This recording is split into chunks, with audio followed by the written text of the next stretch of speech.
every single piece of taillight that was recovered on January 29th within this diagram? No, I did not. Is it fair to say you did also not put every piece of taillight that you're aware was recovered over the course of this investigation and depicted in this particular diagram? That's correct. Now, with respect to this particular area of Fairview Road, understanding that you were there in the daytime, correct? Yes. However, when you were there in the daytime, what, if any, note did you take as to sort of overhead lighting or available sort of ambient street lighting in the area? Yeah, so on the top corner, I'll try to, right up here, there's a light pole right there, overhead light pole. And with relation to where you've marked as far as the final rest position of Mr. O'Keefe and the other areas of items of evidence that were recovered from the scene, was there any lighting in that particular area? There wasn't. Ms. Gilman, you can take that down. Mr. Officer, we can have the lights back. Thank you very much, sir. Now, turning your attention, sir, back to February 1st, 2022. At some point, you were at the Canton Police Department, correct? Yes. And where specifically within the Canton Police Department did you go? To the back in the garage area. And within the garage area, what if anything did you do in the garage area? In the garage area is where we imaged the airbag control module. And so, I'm sorry, is it fair to say the vehicle, the defendant's vehicle, was located in that garage area? That is correct. And you imaged that vehicle, and what, if anything, else did you do with respect to that vehicle that day? At that point, we just analyzed the damage to the vehicle. Now, at some point,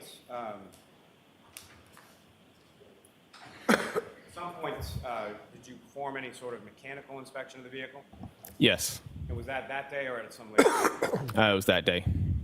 And was that within the garage area itself, or where did you perform the mechanical inspection of the vehicle? We analyzed a little bit of the steering and the brake pedals while it was sitting in the garage. Then we did testing with it on the in the driveway next to Canton PD. Now, sir, starting with a visual inspection of the vehicle.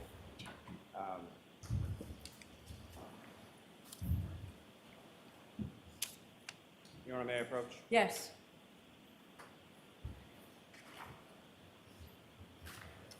So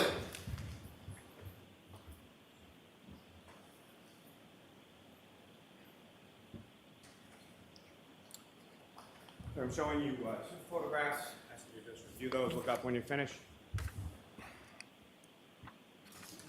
Yep. Do you recognize those? I do. And what do you recognize those to be? They are crime scene photos that I've attached to my report. Your Honor, the Commonwealth is seeking to introduce and admit as the next two exhibits. No objection, Your Honor. Thank you. Yep. Sorry.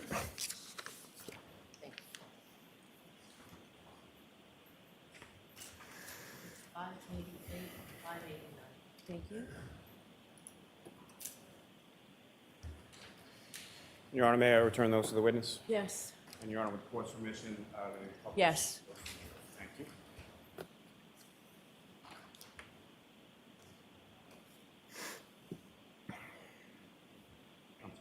One moment, Your Honor. Okay.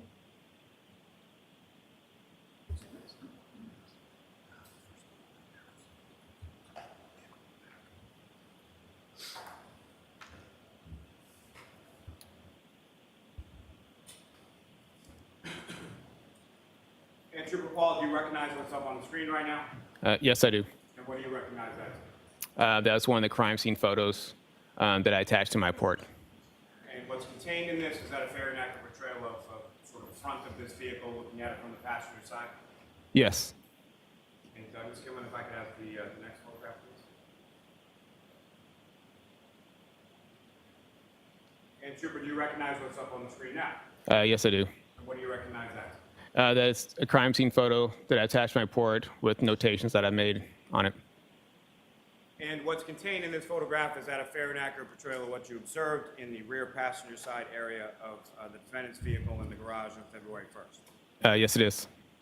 Now, step back a little bit here.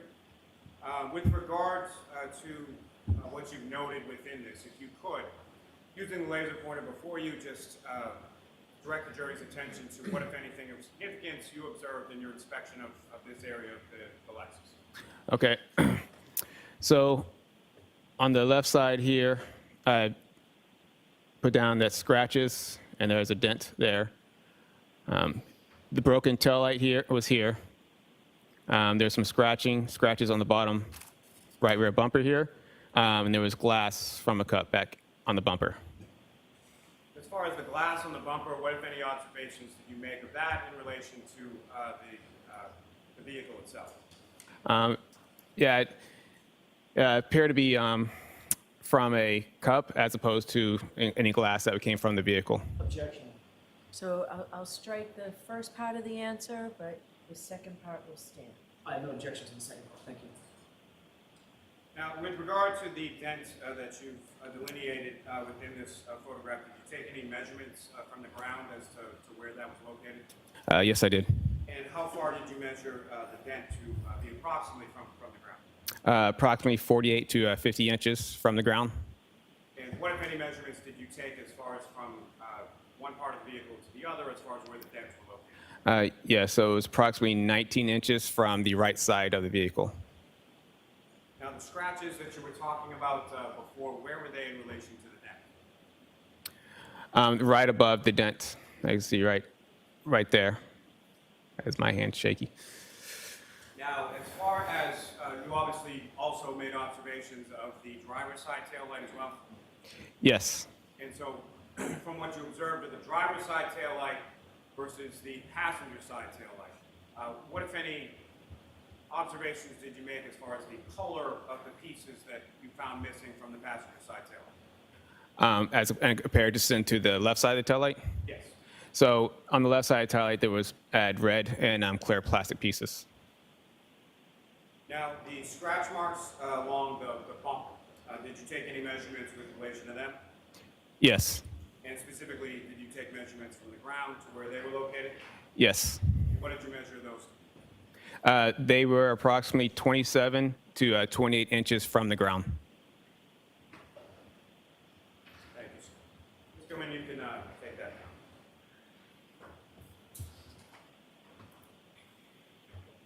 Now, Trooper Paul, we can talk about a mechanical inspection of a vehicle just first in general terms. What is it that you're doing with respect to the vehicle in order to conduct that mechanical inspection? So when we do mechanical inspections, we are obviously checking the steering, make sure the steering moves properly, the brake pedals, make sure they are firm, make sure the accelerator pedal moves back and forth. Just generally looking at the tires, make sure there's no issues with the vehicle. And what, if any, observations did you make of the vehicle itself as far as any defects or anything to do with the braking, the tires, or any of the other areas that you inspected? We didn't observe any mechanical defects with the vehicle. Now, with relation to the weight of the vehicle, what, if any, analysis or what, if anything, did you determine as to the weight of the Lexus? The way the Lexus item was on an analysis was just based on I think I have the gross vehicle weighting for the vehicle. And how much did the vehicle weigh according to the gross weight? I think it was approximately 7,000 pounds. Now,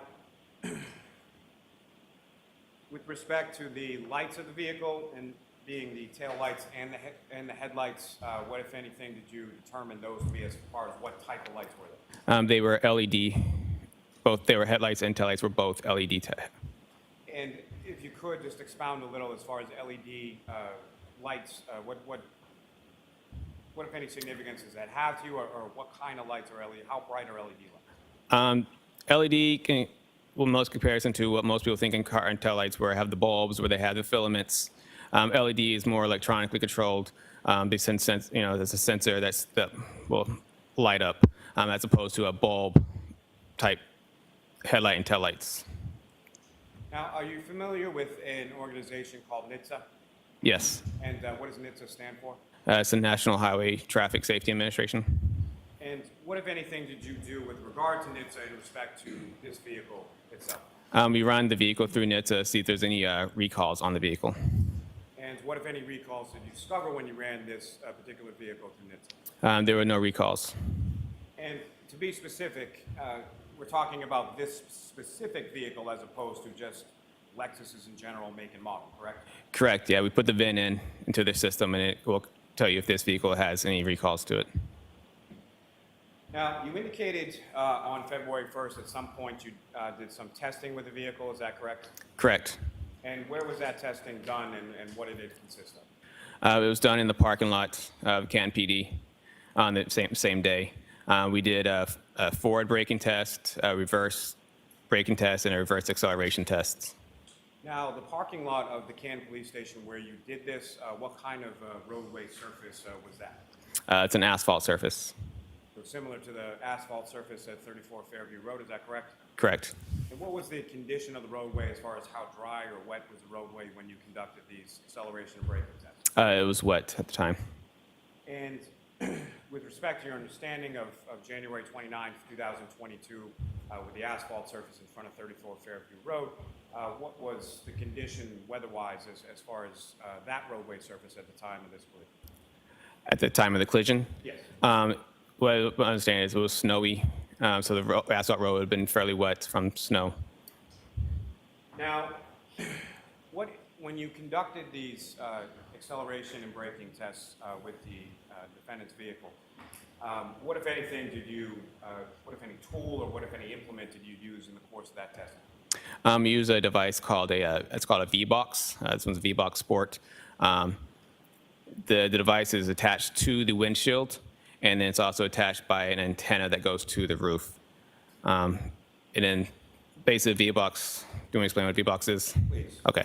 So a V-Box is just, it measures performance for the vehicle. It uses GPS data to measure the speeds and its location. And use that it'll give us how fast we were stopping, a drag factor for the roadway for that specific vehicle and type of road, and acceleration factors. So we attach that to the windshield, just kind of give me a way to check its acceleration, check its performance. And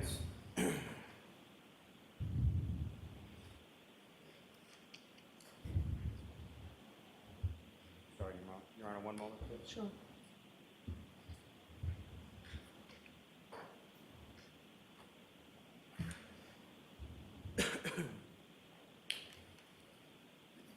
So the V-Box is attached to that vehicle, so it's, what specifically is it measuring? So yeah, it's using the GPS data to apply its location, and so it's measuring its speeds and using the speed and the location, putting that together. And once you use the app through the V-Box, and you set certain parameters as like you can go, I want 30 miles per hour, 20 miles per hour, 10 miles per hour, and it'll set your vehicle. So when you go to 30 miles per hour, it'll tell you what you're doing at 30, what you're doing at 20, what you're doing at 10, and then it'll know if you're doing braking or acceleration tests. And it'll use those numbers that you have to give you, your acceleration factor or braking factor for the vehicle. And so from the V-Box Sports device that you use, and you've received training as it applies to using that device, Yes, I do. and certification as well. It's usually just training on it. Now, with respect to the V-Box Sport as it's attached to that vehicle, that's measuring specifically from that vehicle with those tires on that roadway surface that day, correct? That's correct. Now, with regard to that testing on that day, you did some acceleration or reverse acceleration tests, is that correct? Correct. And how many of those tests did you conduct? 2. And you describe to the jury sort of how you conducted those tests or what speeds you were using or sort of that process of the 2 reverse acceleration tests that you conducted that day. So the reverse acceleration test we conducted, we set the parameters up to 25 miles per hour. So what we did is we try to come from a stop at 0 and then press the accelerators all the way about as hard as I could press it and try to go back and see how fast I can get to 25 miles per hour and see what the performance it did at that time. And what, if any, kind of data did you receive with the V-Box Sport using during those 2 reverse acceleration tests? It gave me an acceleration factor. It gave me its speeds and times and distances that it was at each location. And if if you could explain to the jury, sort of when you say acceleration factor, what is an acceleration factor? It's just a number of how fast the vehicle could travel from an acceleration. And it could be a light acceleration to a medium acceleration, a hard acceleration. They all have a different number that you can use to kind of relate it back to what the acceleration is for that vehicle. And what was the acceleration factor that you were able to obtain with those two reverse acceleration tests? I believe this was I had 0.317, I believe. Now, during the course of those the reverse acceleration tests that you conducted on that day, what, if anything, did you know? Well, let me ask you this. As far as the operation of the vehicle, who is actually physically operating the vehicle? I was actually operating the vehicle. And what, if anything, did you know during your operation of that vehicle during the reverse acceleration test that you conducted? We also noted the accelerator pedal moved freely. There was no binding. There were no interference from anything on the floor. Nothing interfered with the accelerator pedal. It worked as it's supposed to. And when you're doing this reverse acceleration test, how are you, if at all, are you manipulating the steering wheel at all, or is it a straight line test, or how is the test, how is the vehicle directed during the test? So I try to keep it fairly straight. And when you accelerated in reverse in a fairly straight fashion with the steering wheel, what, if anything, did you note about that? They kept the vehicle fairly straight. It was fairly easy to keep control of. Now, in addition to the two reverse acceleration tests, what, if any, testing did you do with regard to reverse braking? Yeah, so we conducted two reverse braking tests. And again, similar, can you describe to the jury, this is also with the V-Box Sport attached, is that correct? Correct. So you're obtaining data from that as well? Yes. And during the course of the reverse braking test, what, if anything, first as far as data is concerned, how fast were these tests being conducted? What, if anything, was input, and what, if any, data did you receive from? Yeah, so the reverse braking one, we try to get up to about 30 miles per hour, and then once we get up to that speed, that's when we apply the brakes, try to brake the brakes fairly hard to try to get the vehicle to stop. And are you also familiar with the term known as a deceleration factor? Correct. And can you explain to the jury what that is? It's just essentially the opposite of an acceleration factor. This is a number for how fast the vehicle would slow down. And with regard to the deceleration factor from the two reverse braking tests that you conducted on that date, what, if any, figure did you receive from the instrument from the V-Box Sport? For the reverse braking? Yes. I believe this one was so it gets you a drag factor number for this vehicle too, and it's our deceleration factor, which is both are used the same way. This one, it was I think it was 7.1. Now, with regard, again, you're operating the vehicle during these two reverse braking tests, is that correct? Yes, I was. And what, if anything, did you note in regard to the operation of the vehicle when you were conducting these two reverse braking tests? Yeah, the brake pedal was firm. There was no pulsation from the brake. Now, in addition, sir, were you able to conduct some forward braking tests? Yes, I was. And similar again, could you describe to the jury as far as how you were operating the vehicle during the forward braking test? Yes, essentially the same thing as reverse. If I was going forward this time, I got up to 30 miles per hour, and I would just apply the brakes about as hard as I could apply them till it stops. And again, are you receiving from the instrument some sort of deceleration factor? Yes, I was. And do you recall what that was? Yeah, it was a 0.69. And during the course of your operation of the vehicle during the forward braking test, again, what, if anything, did you note in regard to the operation of the defendant's vehicle? Same as before, the brake pedal was firm. There was no pulsation, no issues. Now, you talked a little bit about a ACM or an airbag control module, correct? Correct. And you indicated earlier in your testimony that you had downloaded information from that. Is that correct? Yes. Now, when you download that information, what, if anything, do you get from the vehicle, or what, if any, how are you able to sort of read or interpret that data? So in the airbag control model, it's equipped with it's called an event data recorder on EDR. And then that data from the EDR, we will use the BOSS CDR software and will attach to the vehicle. And then that software will basically extract the information or image the information that's in the module. And so that information could range from getting us speeds, if there was braking, if there was steering wheel movements, basically like looking for change of velocity, that type of. So there's a lot of information around the vehicle. May I approach, John? Yes.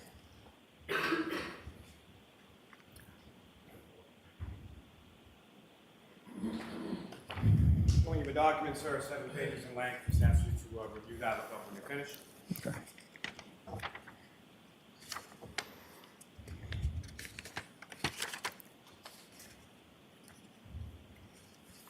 Do you recognize that document, sir? I do. What do you recognize that to be? This is the document that gets printed out through from the Airbag control model through the crash data retrieval software. Thank you. May I approach again, Your Honor? Yes. Come up, seek to introduce the minutes in that exhibit. No objection. Okay. Exhibit 590.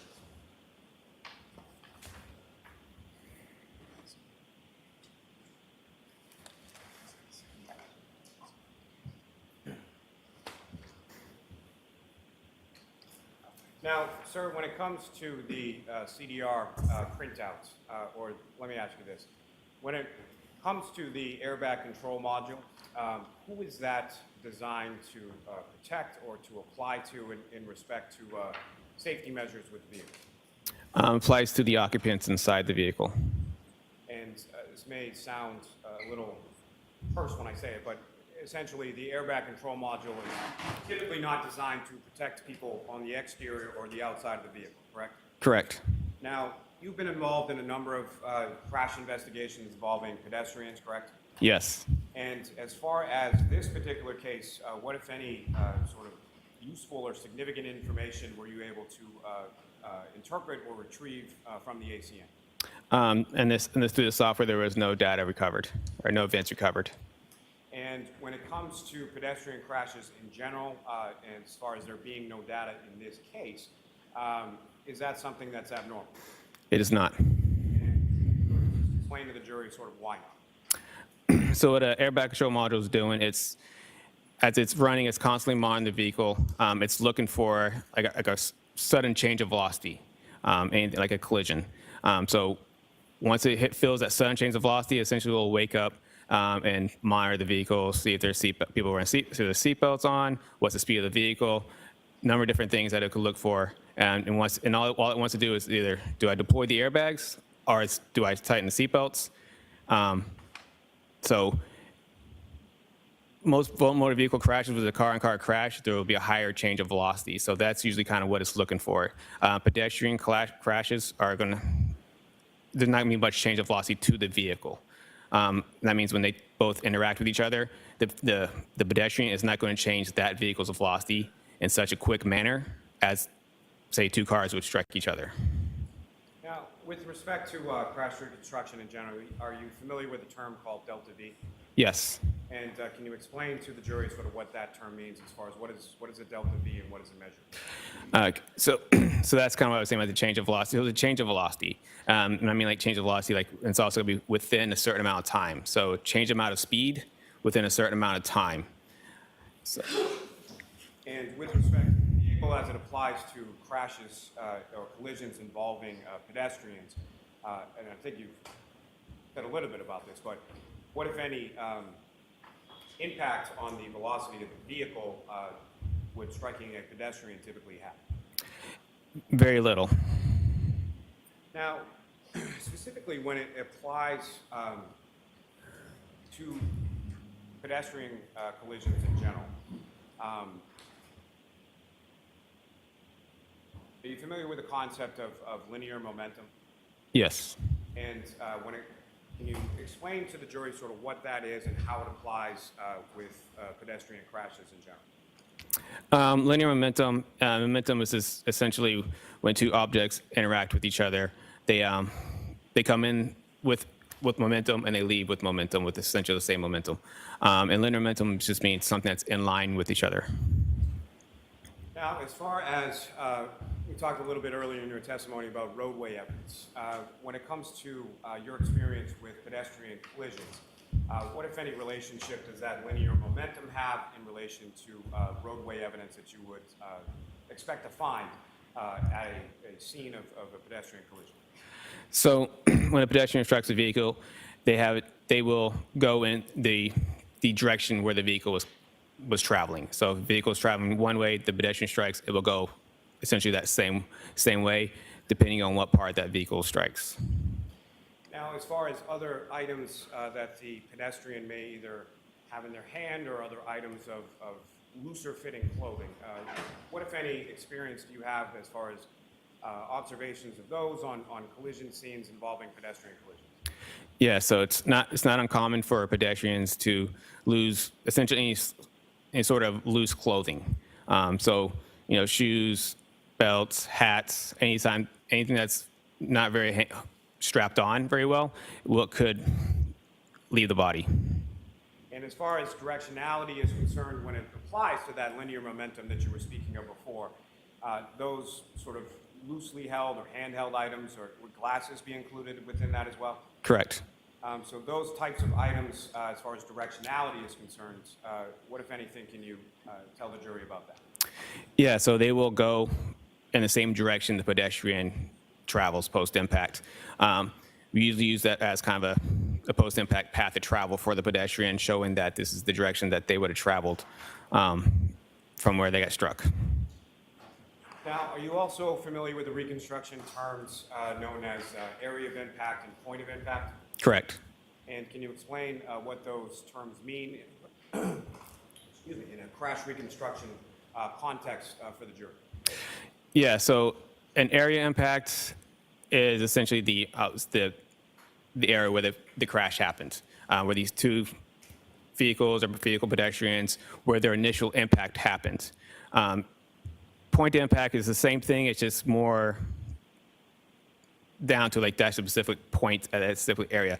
Area can mean a little bit broader in that sense. And what are some of the, is this something that is delineated somewhat, at least by roadway evidence? Correct.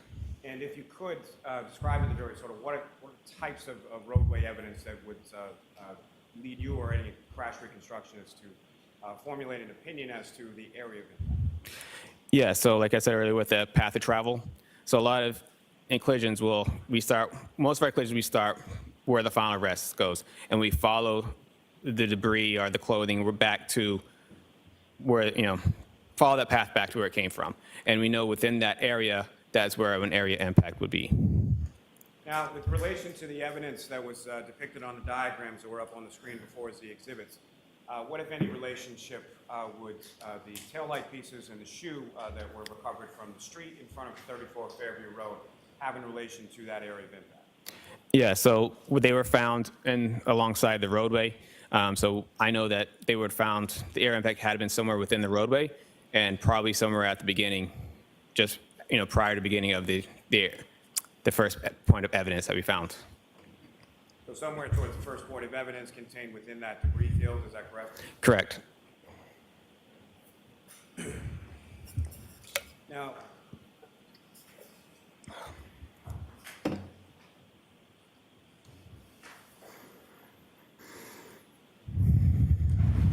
could have one moment. Yes.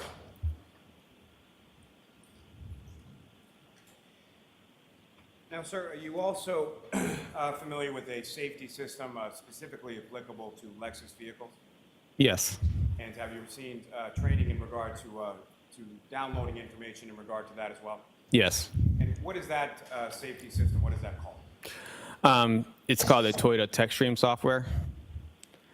And so the Toyota TechStream is a software similar to the crash data retrieval or CDR software that you were talking about, but just specific to a Lexus? Yeah, but it's between Toyota and Lexus has software. The TechStream it's similar in the fact that they both record data to the vehicle. TechStream was created by Toyota for their technicians to diagnose vehicles and use that information to help, any kind of mechanical issues that they would have with the vehicle that they can do when you bring your car to them. They can look at the TechStream and just kind of find out what caused the mechanical issue. Now, with respect to the Toyota tech stream data that's available, what kind of data are we talking? So TechStream, yeah, they obviously the diagnostic stuff, so they're looking for any engine defaults and everything else. But they also have what's called a vehicle control history in it. Sorry, I missed that. Called what? A vehicle control history. Thank you. And the vehicle control history it's basically monitoring people's driving behavior. So it has certain, they call it triggers that they have listed. And when those triggers are met, they will record data related to that trigger. And what type of data, in general terms, what type of data are you able to recover through the Toyota TechStream tool from the vehicle control history? Yeah, so that each trigger, you can record, it's the same as you get your speeds, brakes, if the accelerator pedal's on, look for steering wheel angles, engine RPMs, all the information that you have related to vehicles. Now, in addition, is it possible with vehicles that have, some vehicles made that are accessible through this Toyota TechStream, including Lexus, which I should say, I'm sorry, so Lexus is manufactured by Toyota, correct? That's correct. So in some vehicles, Toyota or Lexus vehicles are made by that manufacturer, are equipped with camera systems, is that correct? Correct. And again, in general terms, what, if anything, in relation to the camera system, is it possible to collect from the vehicle control history? The camera systems in certain vehicles can record photos, like little grainy black and white photos. And were you able to recover any black and white photos or photos of any kind from the defendant's vehicle in this case? I was not. Now, with respect to the sort of physical process of the downloading using this Toyota TechStream tool, can you explain to the jury sort of how that's physically done or what you're doing to the vehicle in order to download that information? The same process, just different software as we would for the airbag control module. As I said before, we plug into the DLC port and then open up that software program, and we follow the steps and we extract the information from the vehicle. Now, the extraction of the Toyota TechStream data in this particular case, when was that accomplished? For this one, I believe it was February 2nd, 2023. So a year and a day after you had conducted the braking and acceleration test and inspected the vehicle in the Canton Police Department garage? That's correct. And so as far as the timing of that being February 2nd of 2023, why was that? I was, at the time of my initial inspection, I didn't really know much about TechStream at that point. So over time, I kind of learned about TechStream. And so once I learned about it, and I thought, is this relevant to our case? And I looked more into it and found that it is relevant. So. And the Toyota TechStream, as far as that applicability or that tool, is that a relatively newer tool in the area of crash reconstruction? It is getting fairly newer, as in like it's getting spread out. It's getting bigger. It first got created on one vehicle in 2014. So it's been slowly trickling into the Toyotas and Lexus vehicles over time, but it's definitely gotten bigger within the past couple of years. Now, with regard to this information, when you were then able to download that information, you received some data, is that correct? That's correct. And you mentioned that it goes, or it's measured sort of by triggers, is that correct? That's correct. And from the data that you were able to obtain from the defendant's vehicle, what type of data were you able to retrieve as it relates to the vehicle control history? Yes. So this had like a page and a half full of triggers that over the vehicle's time span that it captured. And with respect to the triggers, how many triggers did it capture? It's like a page and a half. I don't know exact numbers of how many triggers that was on each page, but there was, it's at least a good page and a half full of triggers. Your Honor, may the trooper refer to his notes in regard to that? Yes. Trooper, if I could direct you, I think it's page 9 of your report. Okay.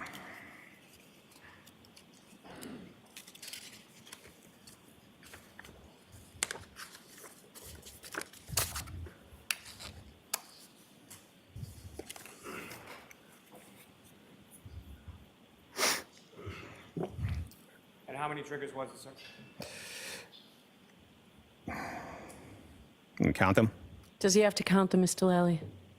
No, I don't think he has to count them. Sir, if I could direct you to paragraph 22. Oh, yeah, so 22 separate triggers. Those are, so in my report, it says 22 separate triggers that occurred on odometer mileage 12665 to 12666. And with regard to the mileage that you noted as far as being between miles 12665 and miles 12666, that's 12,665 to 12,666, correct? Correct.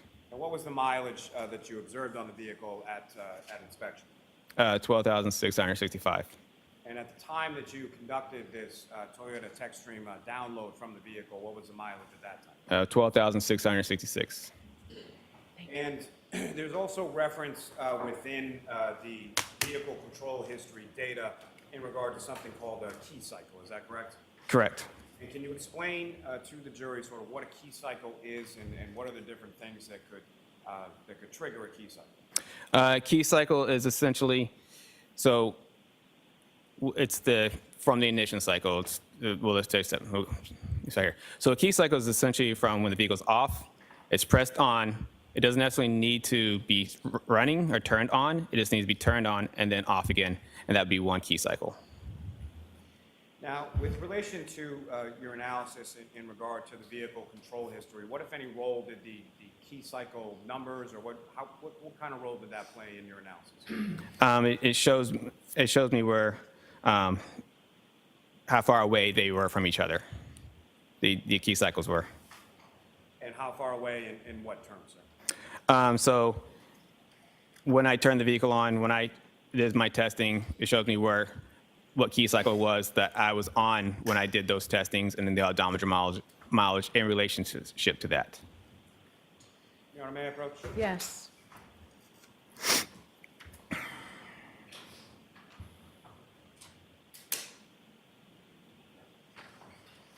Sir, I'm showing you the documents. He's asked you to look at that, look up when you finish. Yeah. And do you recognize that, sir? I do. And what do you recognize that to be? That is the table from the vehicle control history from my report. And Your Honor, may I approach? Yes. Call them off the seat to introduce in the minutes and next exhibit. No objection, Your Honor. Okay. The 591. Your Honor, may I have a moment and then return it to the witness? Yes.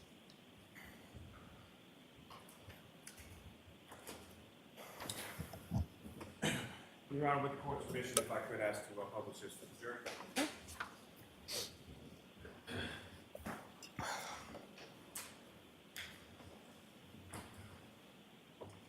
Now, Trooper Paul, what's up on the screen, is that the exhibit that you have before you?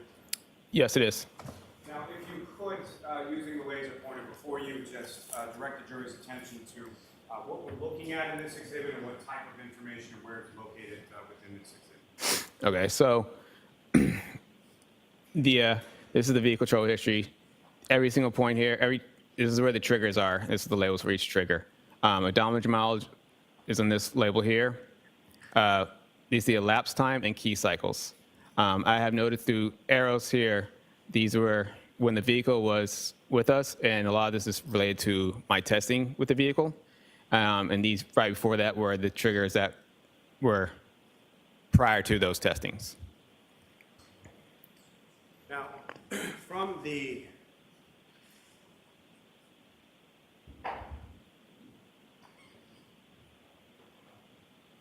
within this table, sir, there are two triggers recorded at odometer mile 12,629.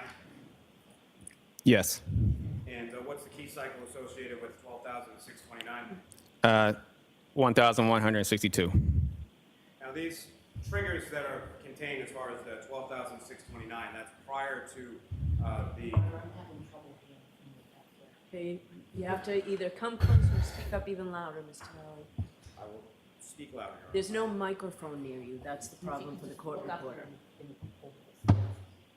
My issue is, Your Honor, there's no light over here. All right, so let's turn the light on and then you can ask your question, then we'll turn the light right back off, please, Hunter. Thank you, Your Honor. My apologies. So that odometer mile, as far as two triggering events, at 12,629, correct? Yes. And that occurs prior to the 12,665, 12,666 during the course of your braking and acceleration test, correct? Correct. And the mileage difference between those two, did you do that math? Yes. What was the mileage difference between the two? 36. And how many key cycles were different between your testing and that odometer reading of 12,629? 2 key cycles. Now, as far as the, what if any information did you have and where did you get it in relation to the defendant's vehicle's path of travel prior to those odometer readings that you noted when you did your braking test? Yeah, so yeah, I was told that where she traveled afterwards or prior to that. I was noted their locations, and I used those locations through Google to get a mileage for them. May I approach, Your Honor? Yes.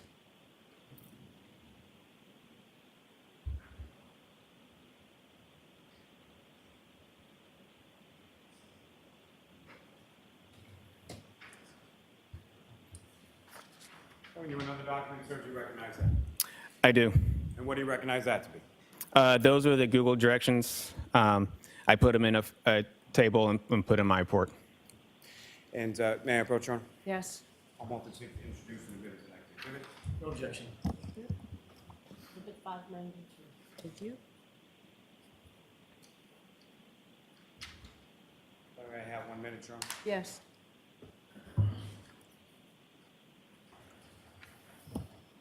May I return it to the witness, Your Honor? Yes. And Your Honor, with the court's permission, if I could publish it to the jury. Okay.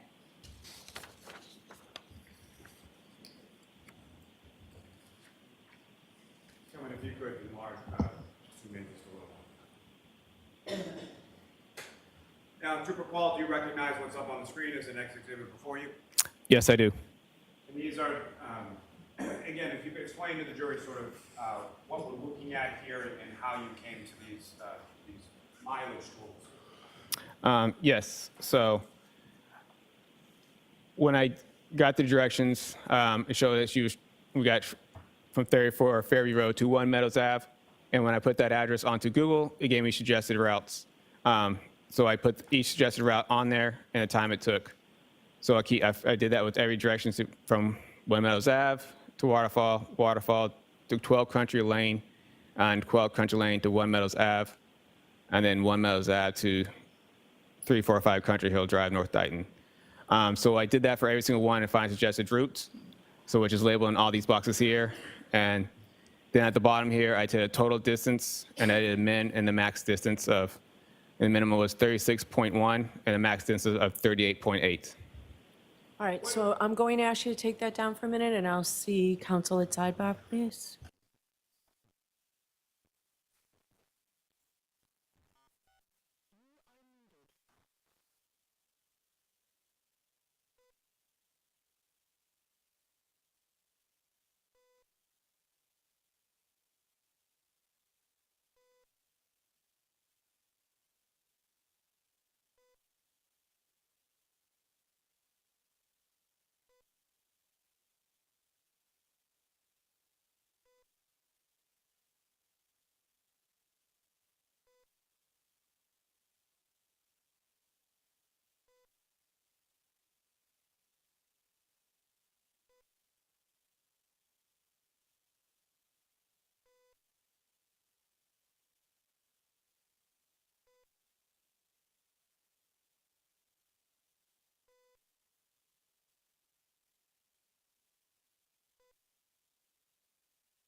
You are unmuted.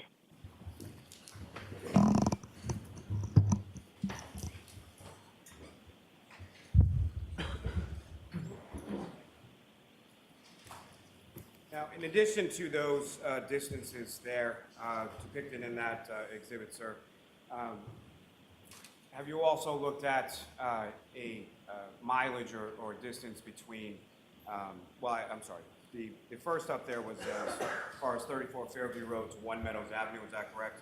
That's correct. And that gave you sort of 3 different routes of travel, is that correct? Yes, And the minute of the max was 2.2 to 2.6. correct.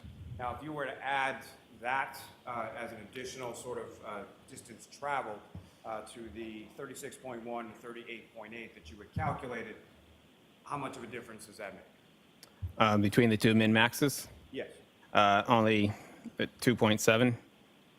And as far as your analysis that we're about to discuss, adding in that approximate 2 points, whatever miles, how much of a difference does that make to your analysis and ultimate conclusions in regard to the VCH or vehicle control history data? As we're going later, but so the 36 is just within the realm that she could have traveled 36. The odometer mileage is odometer mileage, so 36 is 36. That's what's on the vehicle. So within the realm of possibilities that the vehicle could have traveled 36 miles after the 2 triggers that are in this vehicle. Now, with respect to that minimum and max as far as the 36.1, 38.8, what, if any, relationship does that have to the difference in the odometer readings that you observed between when you conducted the braking test and when you observed these 2 triggering events that you were talking about at the earlier mile? I said no difference. The odometer mileage is the odometer mileage is 36. And so I guess what I'm asking, sir, is the 36 miles, is that within the range of the 2 triggering events that you were just talking about? Yes, it was. Now, as far as within your report and your analysis, did you come up with some sort of a label as far as these 2 different triggering events that you observed? Yes, I did. And that incorporated the mileage, is that correct? Correct. And that was, again, 12,629, is that correct? Yes. And then as far as any further label that you put on it, how did you label it? I labeled them as in when they occurred. One's 12,629A and the other one's 12,629B. And with respect to the A and B, which one occurred first? The A occurred first. And may I approach, Ron? Yes.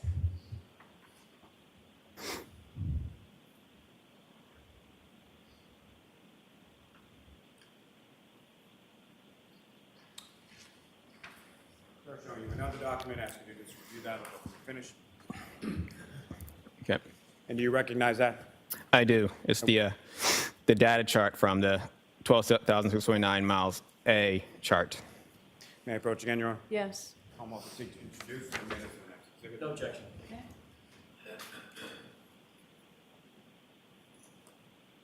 Exhibit 593.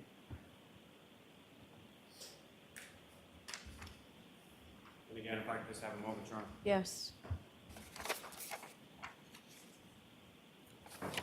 May I return this to the witness, Your Honor? Yes.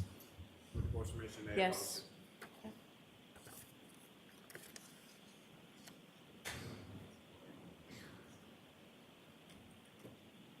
Okay, sir, with the document before you, what's now up on the screen, do you recognize that as what's now been marked as the next exhibit? I do. And if you could describe to the jury sort of what these rows indicate as far as what information is there, and if you could, using the laser pointer, direct the jury's attention to what, if anything, of significance you observed in this as far as 12,629 miles A. Okay. So each row, starting from the top, is the vehicle control history time, which is the time that's recorded in the module itself, or in the software that gets recorded as each time, and it's recorded as seconds. This time is the time from the start of the key cycle. So it starts off with 652.8, and each one is incremented in approximately half-second increments up to, let me show it, right here where the trigger, this is what's called where the trigger happened. So right here is where it kind of goes from 4.5 to 4.6, then it goes up to 5, then everything after that is about half-second increments from each other. Recorded 10 seconds of time, which is labeled in this one total time of 10 seconds. And I'll just put time from trigger, just kind of label it back to, here's the trigger right here, and that's the time between each one. Sorry if I can read this right. So and right here, this is the vehicle speeds. The blue is just labeled because that's the speed. Zeros are labeled as a light blue is 0. So if I could read this. So it starts from, shows that the vehicle is traveling at 9.9 miles per hour. It's slowing down to about 0 right here, and then stops for that time, and then increases back, speeds backs up to. It goes up to 6.2, and then slows back down to 0, and then back up to 1.7 to, I think it's 8.7. If I can read that right. And next below 4 is just miles per hour to kilometers. This is the accelerator opening ratio, which is really where this trigger comes from, because the trigger is labeled as the accelerator pedal opening angle is medium to higher immediately after shifting to reverse. All right, they label it as R. If I could stop you there just Yep. for a second, sir. As far as the accelerator pedal opening angle, Correct. can you explain to the jury sort of what that term means and how that relates to sort of the operation of the vehicle? So the accelerator pedal is, the part where everybody puts the foot on and gets the vehicle to go. So the pedal, so this is what's showing how far the pedal was actually pressed by the operator of the vehicle. And that gives you a percentage of that. So if it was, if zero's not pressed and 100%, it's all the way down. So they label the trigger, I think 30% is medium to higher. In this way Toyota labels it. So then that's where you'll see the trigger is around 31.5%. And it also shows start from the beginning, goes from 0 and increases up to 50.5%, and that's 5 seconds. That's only, a little over a second past the trigger. It's up to 50% and then back off, and then back onto the accelerator again, up to 34%. Now, as far as this data is concerned for the VCH data from the Toyota tech stream, what, if any, information are you able to glean as far as directionality, as far as forward, reverse, left, right, things like that from this data? So on this label right here, so it shows the shift position signal. 1 is forward and 2 is reverse. So this right here is showing the vehicle was in drive and going forward, and then the vehicle got shifted into reverse, and then back to drive again. Now, from your experience and from your training when it comes to interpreting this type of data, do you have any opinion as to sort of what type of maneuver or what type of actions the vehicle was taking during the course of this triggering event? Yes, this appears the vehicle was slowing down and making a U-turn. Because also the other thing into it, it shows steering signal. And the steering wheel will show that she was driving left and then right and the back left again. And also when she's on the brake switch. Thanks. Ms. Gilman, you can take that down. And Your Honor, may I approach? Yes.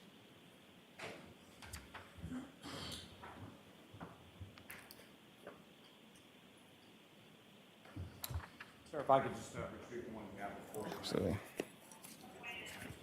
Yep. That document that I've just handed you now, do you recognize that? Yes. And what do you recognize that to be? It's the one, the 12,000, the data chart from my report as labeled as 12,629 miles B. So that's the second triggering event within this same mileage reading on the odometer, same key cycle? Correct. Your Honor, may I approach? Yes. Come on, seek to introduce the minutes of the next exhibit. No objection. Okay. Exhibit 593. Again, just one moment, Your Honor. Yes.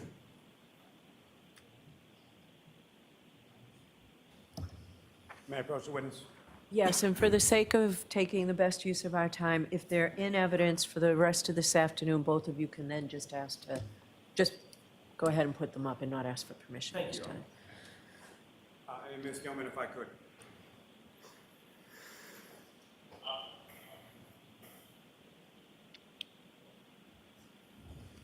And as you recall, you recognize what's up on the screen now. I do. This is the VCH data chart from that same mileage or the second triggering event as far as 12,629 miles peak, correct? Correct.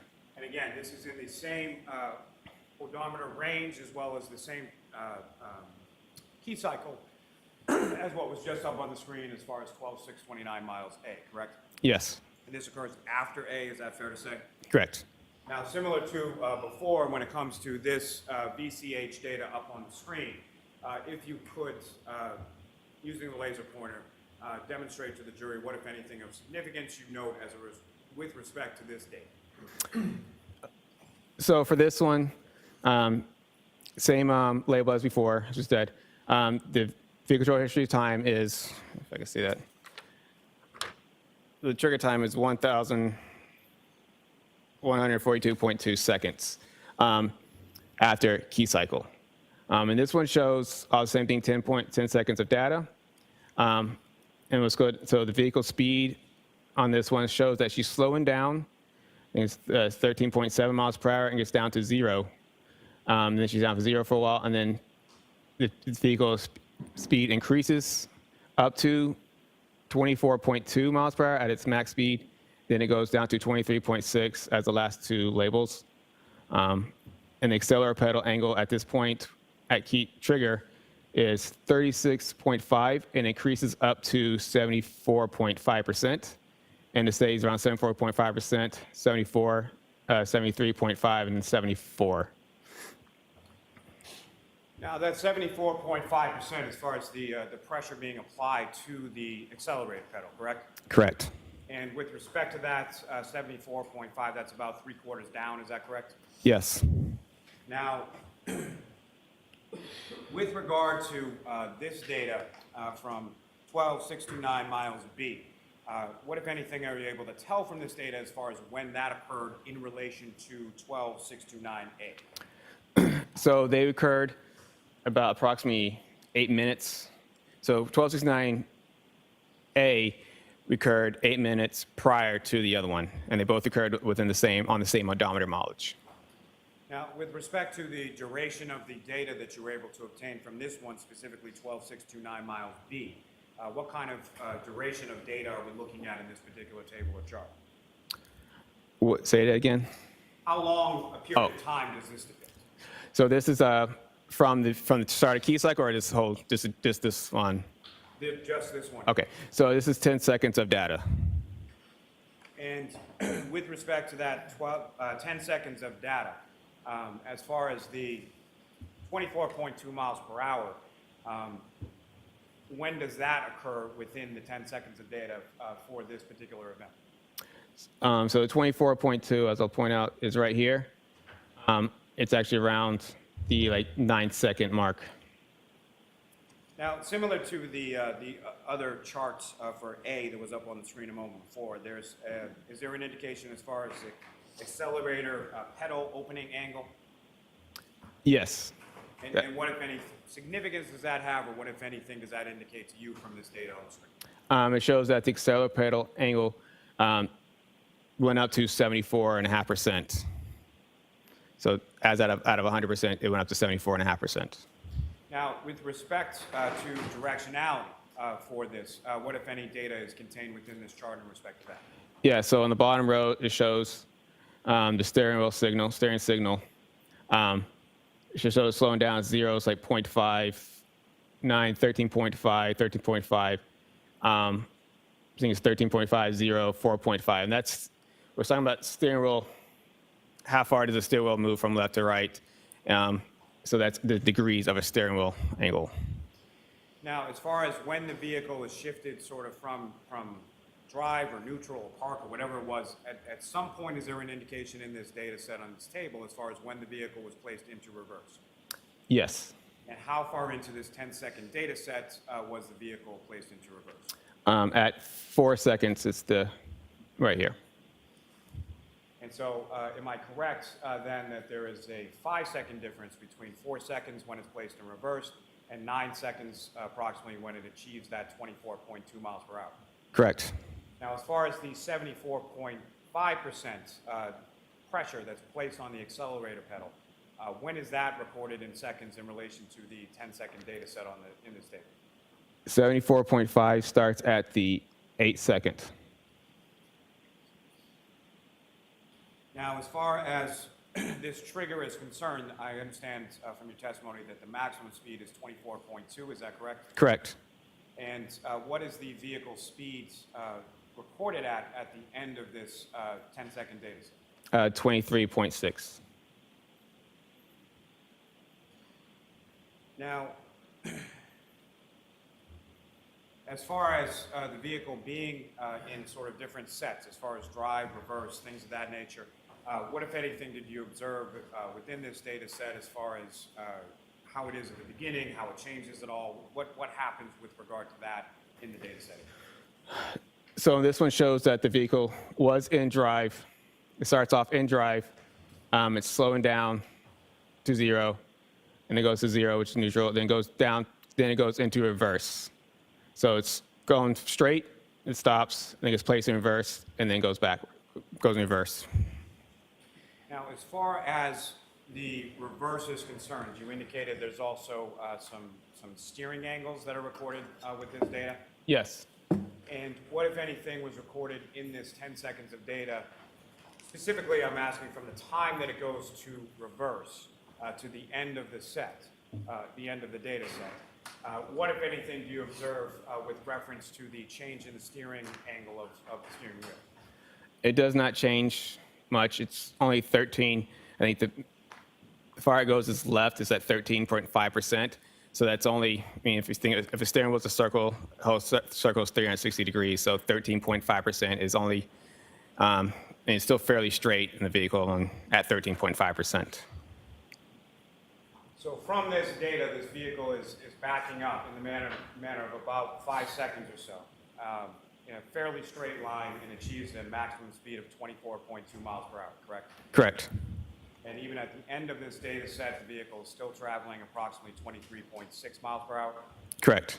Now, as far as the small deviations in the steering that you were testifying about, based on your training and experience, what, if anything, would cause that? Well, the steering wheel sale was obviously caused by operator traveling only a small amount, about right, and up to here. So it's only just operator steering at those small deviations.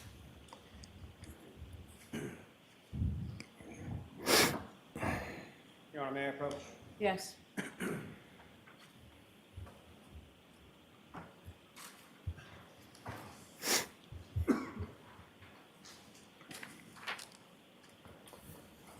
grab that one There we go. and present you with another document. You recognize that? I do. And what do you recognize that to be? It's a more of a closer up snippet of that document that I have attached to my report. And Your Honor, may I approach? Yes. Hard practice today. Call of the seat to introduce and advance the next exhibit. No objection, Your Honor. You can go ahead you can go ahead and publish it if you're inclined to. Okay.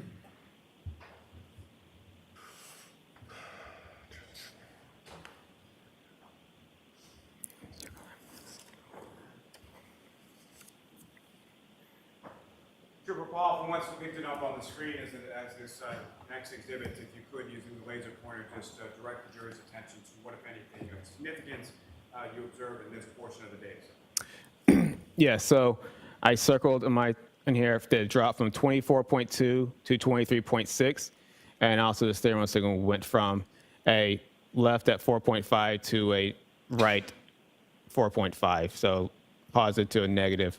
And also the same thing with the cellular opening ratio kind of stays consistent at 74%. May I approach again, Your Honor? Yes.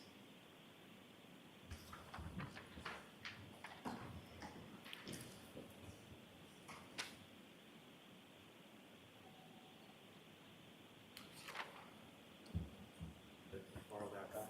Yep. And I'm showing you another document. Okay. Do you recognize that? I did. What do you recognize that to be? It's a vehicle control history distance chart I have attached, I calculated and attached to my report. And may I approach again, Your Honor? Yes. Call of the seat to introduce and advance the next exhibit. No objection. Okay. Go ahead and publish it if you're inclined. The 596.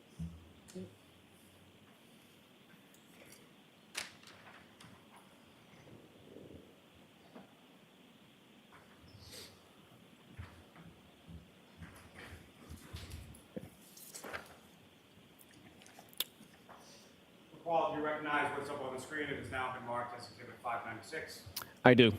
And again, if you could, using the laser pointer, but let me ask you this first. As far as this table and this information up on the screen, I should have asked you this before. How was this table created, and what, if anything, does this illustrate? Yeah, so this illustrates from the chart of 12,609B. I started from when the vehicle was placed into reversed, and when it immediately goes from 0 and travels up to 23.6. Just that's like the last part of that last chart we had. And what, if anything, were you able to do as far as distance travel, and how were you able to determine that?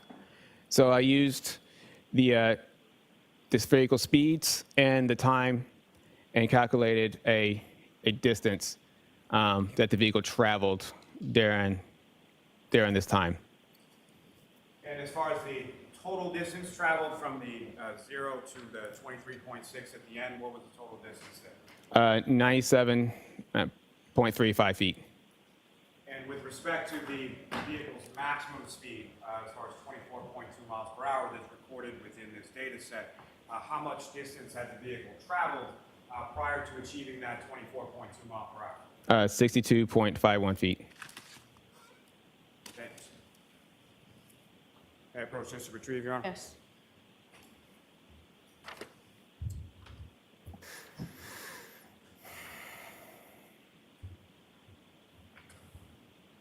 Now, Trooper Paul, with regard to, based on your training and experience, with respect to this type of data and crash reconstruction in general, this particular set of data from, who's the name again? From 12,629 miles B, what, if any, type of collision is that data set consistent with, and why? Yeah, there's a point in there where it appears to be consistent with a pedestrian strike. And why is it that your interpretation of that data you feel is consistent with the pedestrian strike? It's the sudden change of speed at 24.2 to 23.6 in a half second, while the accelerator pedal is still at a consistent 74%. And also the steering wheel angle goes left at 4.5 degrees and also goes right to 4.5 degrees, and then goes back to left after that. So right at that spot is something that's consistent with a pedestrian strike. Now, with respect to Mr. O'Keefe, the pedestrian in this collision, what, if any, data were you able to see or review in relation to your reconstruction analysis in this case? Say As far as Mr. O'Keefe, what, if anything, did you learn about his injuries? Like what types of injuries he had? Yes. Yeah, there were blunt force injuries. I believe it was abrasions or lacerations, and blunt force injuries.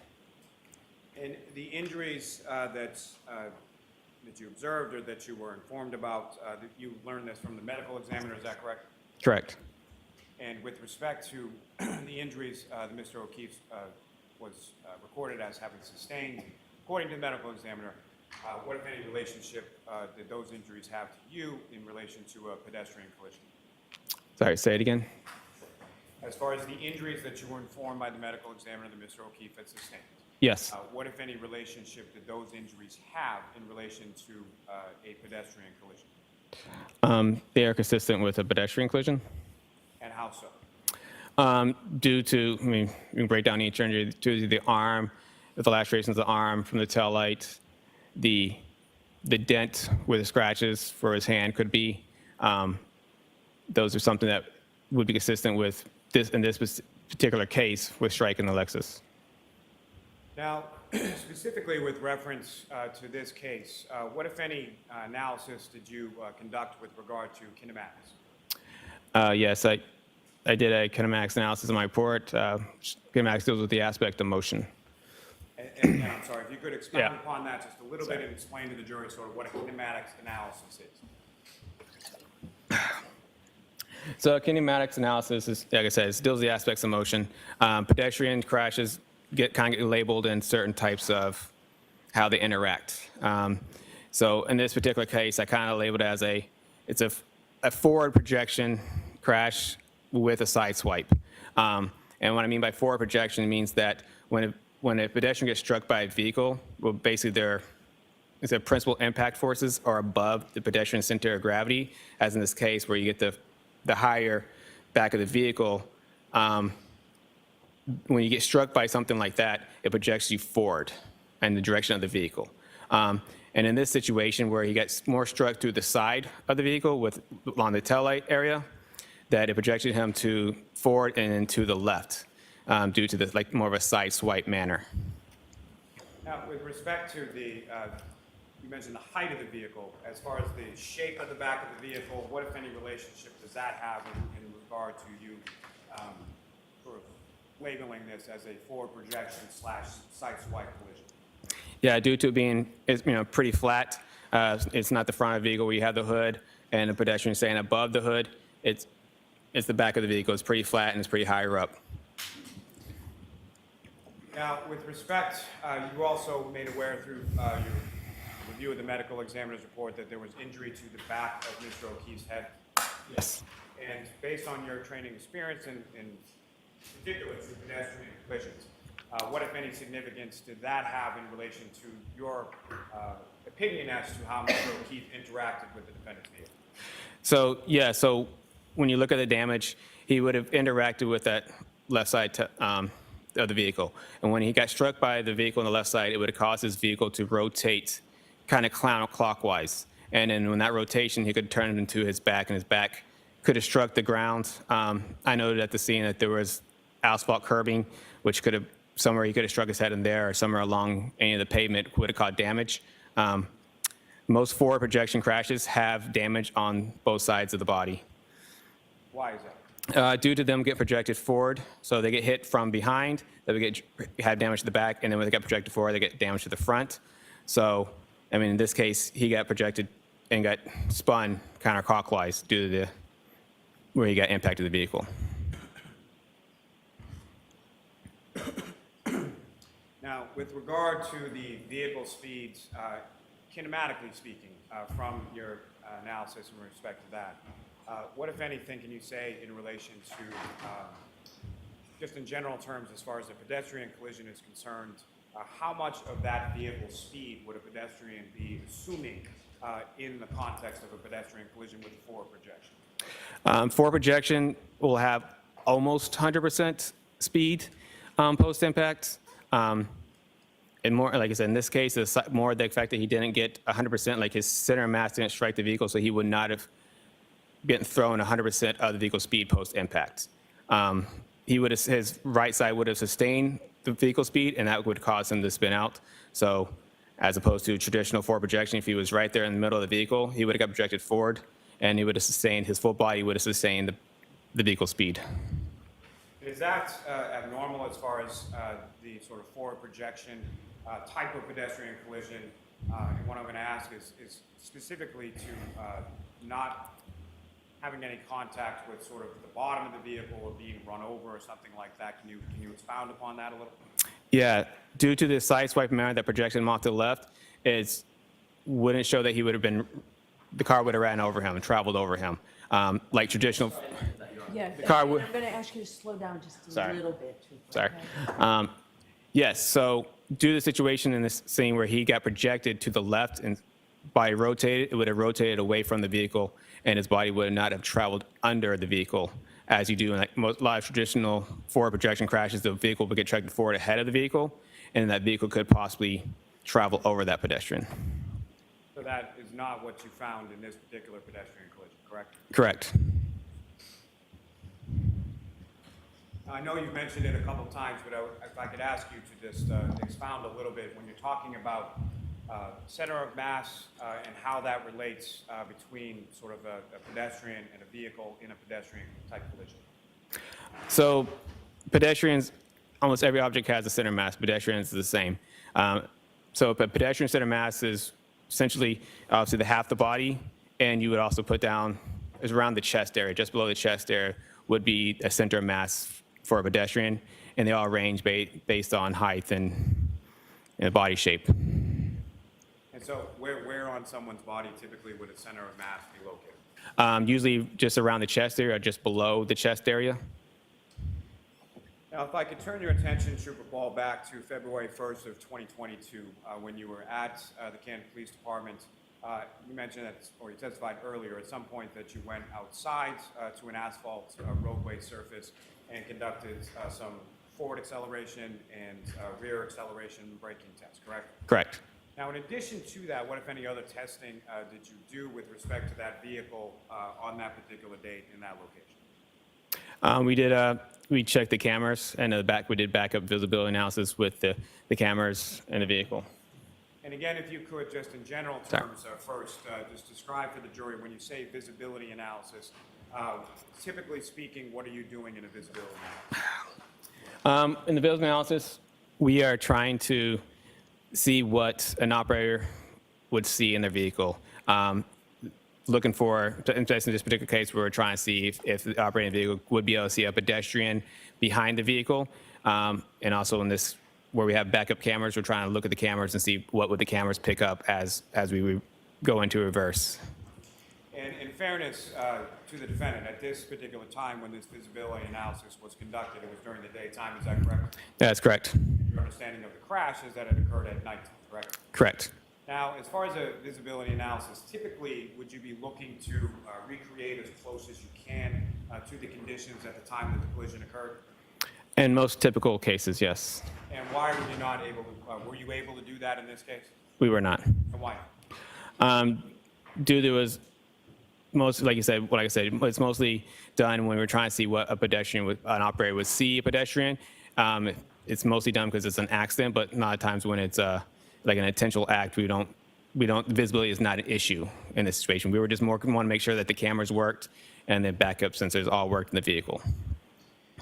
Now, as far as this particular visibility analysis that was conducted in this case, how, if at all, was that memorialized? It was recorded when the crime scenes. Trooper recorded it.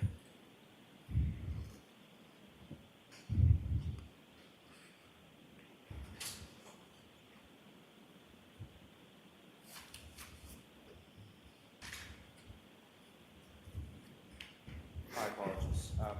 Before I get to that, sir, Okay. I could turn your attention just back to the text stream just for a moment.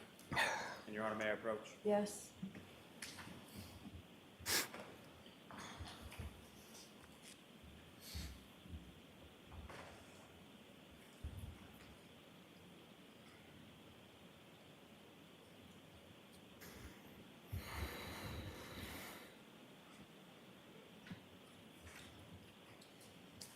Sir, I'm showing you a series of 7 photographs. To ask you to look at those. And first, I'm just going to ask you generally if you recognize those.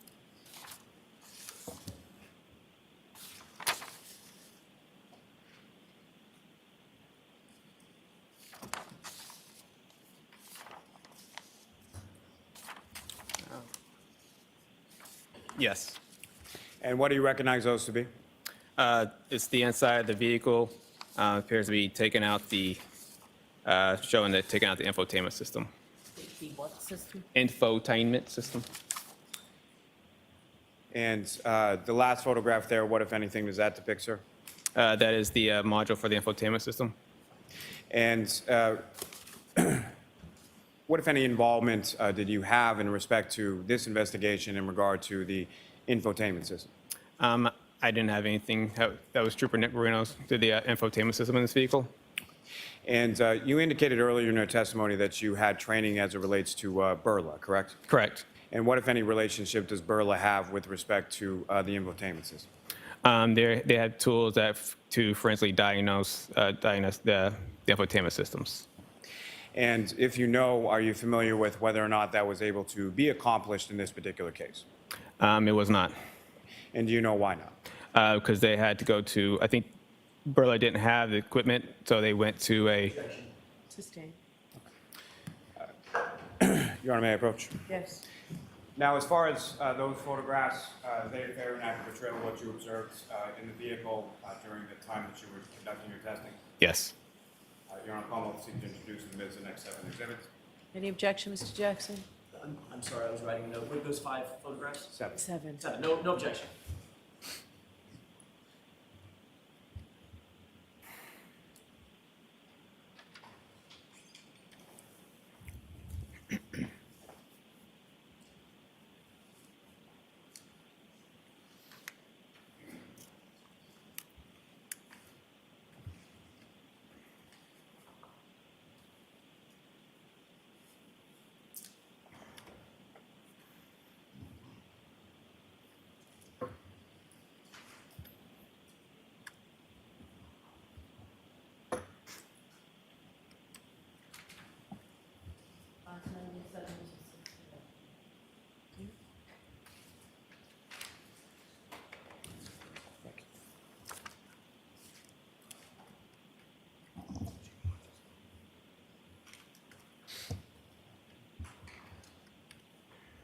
And Your Honor, with the court's permission, if I could just follow. Yes. Now, Ms. Gilman, if I could have the photograph labeled BEP2.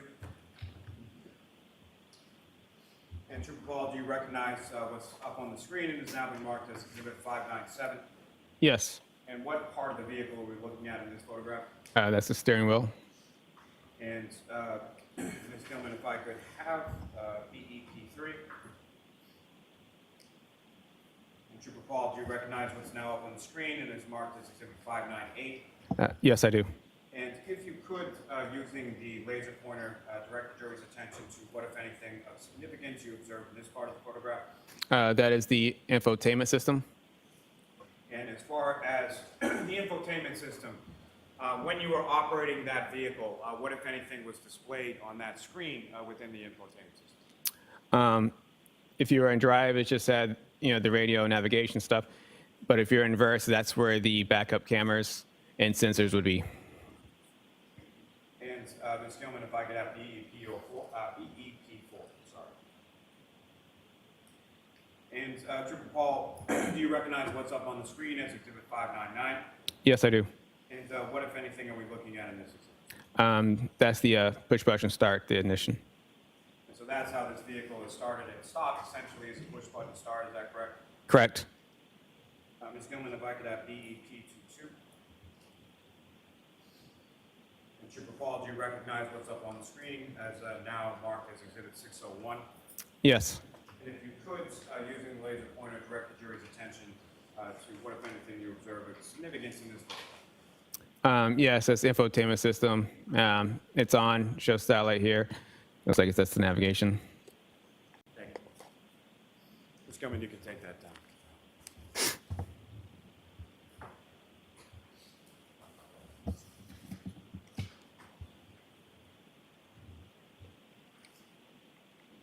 Now, if I could take you back just for a second to the VCH data and the kinematics of what you were testifying about just a moment ago.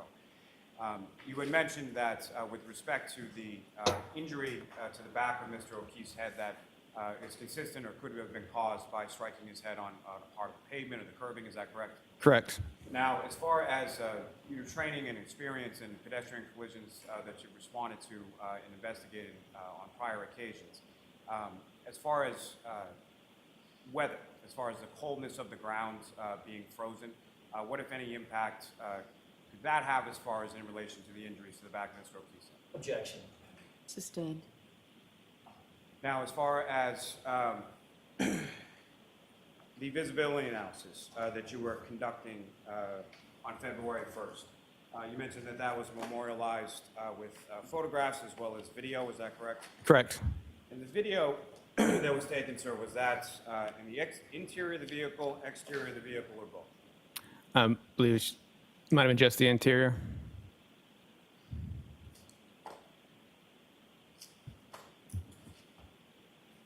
May I approach, Your Honor? Yes.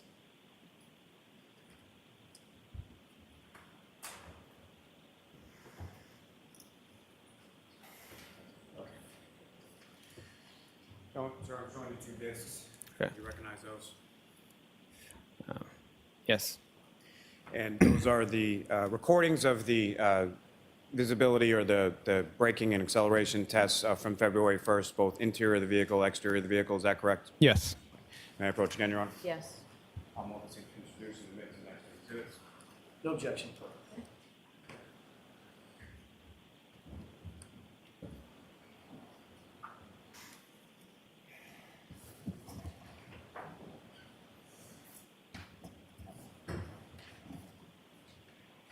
So for, Before we get to those videos, Trooper, may I approach again, Your Honor? Yes.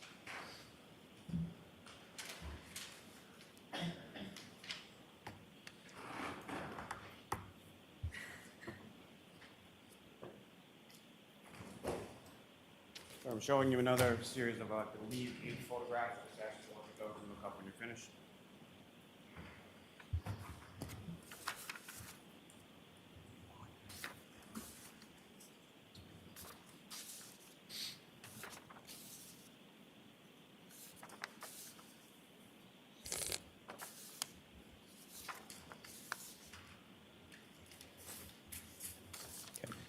And do you recognize what's depicted in those photographs, Trooper? Yes, I do. And what do you recognize those to be? Those are photos from the backup cameras and sensor tests. May I approach again, Your Honor? Yes. I'm willing to seek to introduce and admit to the next exhibits. Okay. No objection.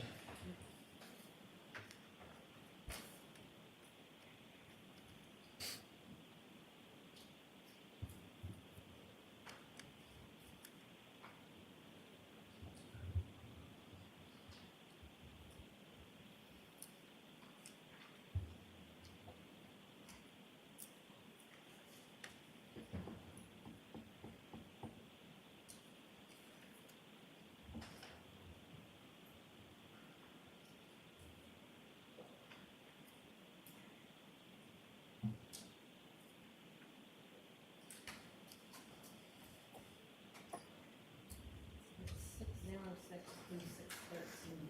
Thank you. And Ms. Gilman, if I could have from this packet photograph 2612.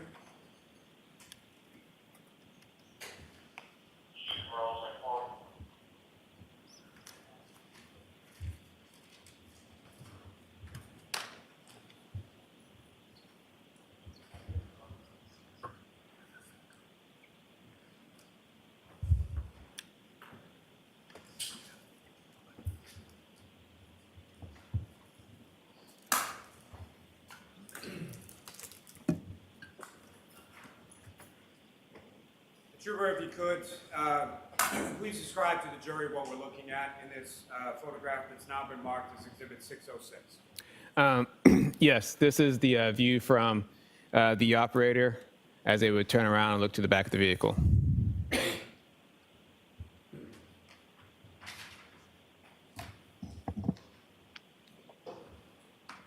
And Ms. Gilman, if I could have photograph 2616.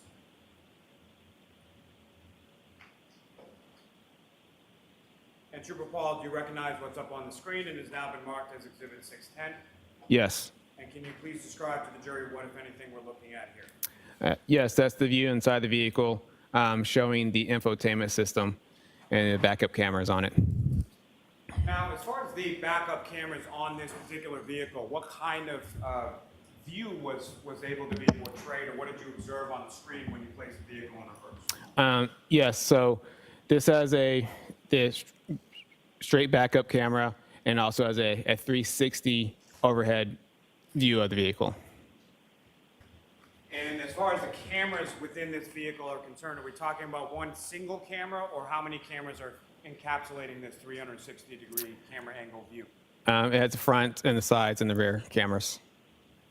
Now, if you could, using the laser pointer, just draw the jury's attention, direct the jury's attention to where you're talking about as far as the screen is concerned, depicting that camera angle view. Okay. So the one on the left, that's the backup camera, and the one in the middle here would be the 360 overhead camera. Now, Now, in addition to what's depicted on the screen right now as far as the vehicle on the 360 overhead, as the vehicle travels, what, if anything, in addition, is depicted on that particular portion of the screen as far as the 360 overhead? It shows a sensor, and also when that sensor shows up in the area where the object that it gets closer to. And the sensor that you're talking about, how is that depicted on the screen? It's a little red like blip or little bar that would show up on the camera itself. And is that something that appears as you approach an object from either in front or behind or something else? Correct. As you approach the object, the bar will, blink and will go get faster as you get closer to the object. Now, with respect to the system overall, in addition to the visual cues depicted up on the screen, what, if any, auditory cues are also part of this system? It will beep at you, and it will, as you get closer to the object, it will beep faster as you get closer to it. And as far as getting closer to an object, the beeping that you're talking about, it increases in speed or rapidity, is that correct? Correct. And how does it, what, if anything, does it do as far as the volume of the beeping that you use? I guess it would increase as it would get faster. So it gets faster and it gets louder as you get closer Yep. to an object, correct? Yep. Now, with respect to sort of the middle of the screen here, up on the dashboard, what, if anything, do you observe there? Could you direct the jury's attention to what, if any, devices are up there right now? Yes. So that right here, this blue device, that's the V-Box Sport that I attached to the windshield. So that's something that you attach to the vehicle. It's not necessarily something that was in the vehicle when you began to operate it around. Yes.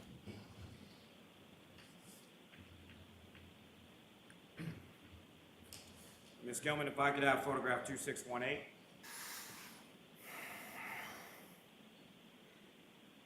And Trooper Paul, if you could describe to the jury, or using the laser pointer if you could, draw the jury's attention to what, if anything, is significant you observe in this portion or closer up image of the screen in the center console.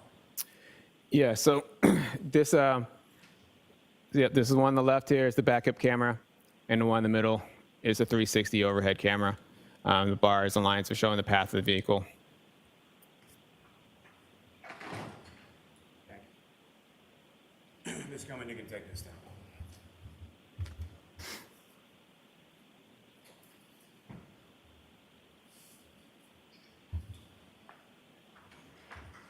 If I may have a moment, Your Honor. Yes.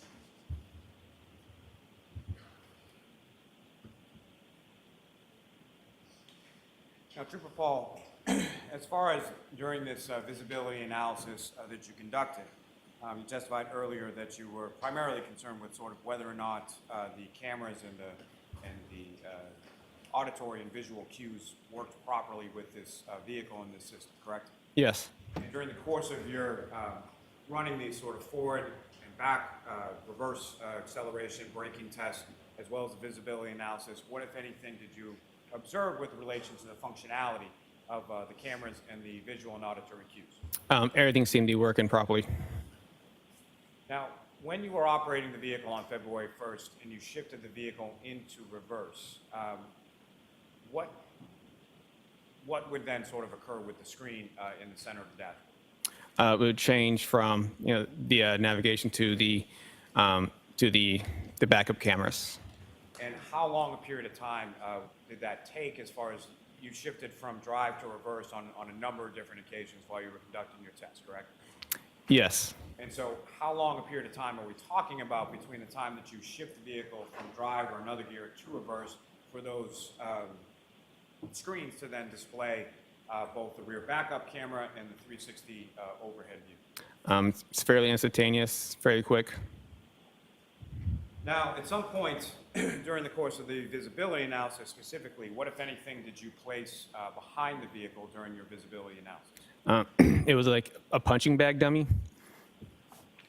And where did you place that in relation to the vehicle? Along the right rear. And as far as that punching bag dummy was concerned, about how far up off the ground was the top of that? I'm not exactly sure the exact height of it. Maybe my height or taller. And with respect, your height, sir, how tall are you? 5'6". So it was at least 5'6", if not taller, is that correct? Correct. And with respect to that, placing it behind the vehicle, after it was placed behind the vehicle, at some point, were you inside of the vehicle? Yes.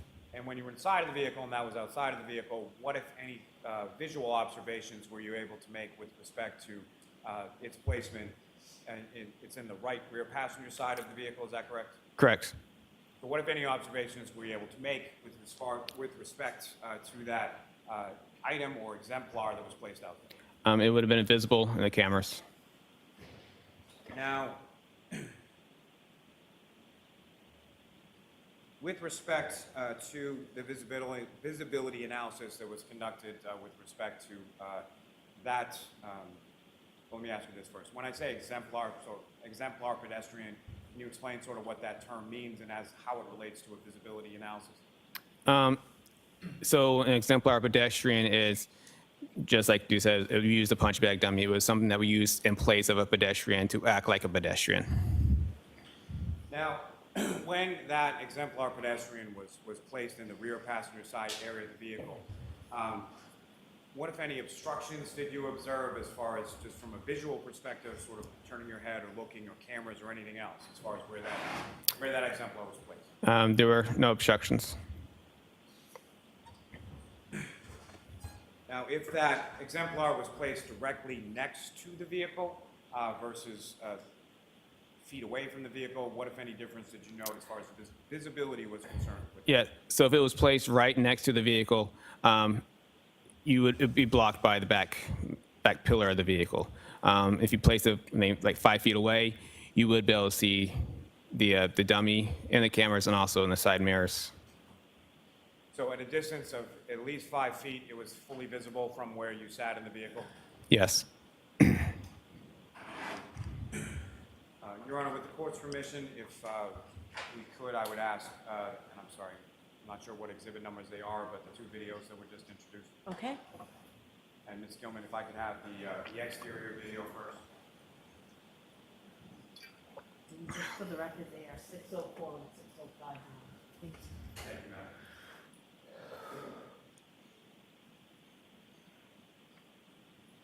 Ms. Gilman, if you could pause there just for a moment. Trooper Paul, with respect to, just for orientation purposes, if you could explain to the jury sort of where we are in relation to the Canton Police Department and where it was that you conducted these tests. Yeah, so this is a view from the back of the Canton Police Department. So as you look at the Canton Police Department, we'd be on the left side of the Canton Police Department. And as far as the vehicle in question, if you could, using the laser pointer, just direct the jury's attention to where that is and sort of where it's going to be in relation to the camera angle. The vehicle is right here. Ms. Gilman, if you could press play.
if I could ask you to pause there for just a moment. Trooper Paul, during these testing that you were conducting here with the acceleration, reverse braking, all of those things, the highest speed that you recorded during the course of that testing was 30 miles an hour, is that correct? Yes. And the highest speed that was contained within that VCH data for the second or the B of those two data sets, what was the highest miles per hour there? At 24. Now, with respect to the braking in this vehicle, what, if anything, was this vehicle equipped with? Had ABS brakes, anti-lock brake system. And with relation to anti-lock brake system or ABS, what, if any, relationship does that have with regard to braking and what is then visible on the pavement? It doesn't leave visible tire marks And why is that so? due to when the brakes, as the brake is about to lock up, it transfers over to another tire, so it kind of rotates between tires, so the tires never fully lock up and slide across the pavement. Now, in relation to ABS not leaving marks on the pavement, what, if any, relationship does that have as far as the sound difference between ABS brakes and non-ABS brakes? Yeah, the sound would be different because you would hear a car sliding across the pavement as opposed to just hard braking and engine slowing down. As far as sort of screeching of braking and tire coming to a brake, what would you expect to hear with respect to ABS braking? There would be no screeching of the tires. And Ms. Gilman, if you could press play from here.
Thank you, Ms. Gilman.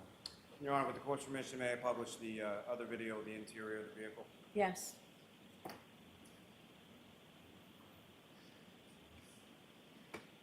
Ms. Gilman, if you could just pause it briefly. Again, Trooper Paul, with reference to what's up on the screen, if you could, just using the laser pointer, direct the jury's attention to the screen in the center of the dashboard and just as far as what different parts of the screen are visible here. So right here is the reverse camera, 360 camera. And as far as this particular portion of the interior of the vehicle, are we looking at what was done with regard to acceleration or braking test, or are we looking at the visibility now? This is the visibility analysis. Ms. Gilman, if you could please press.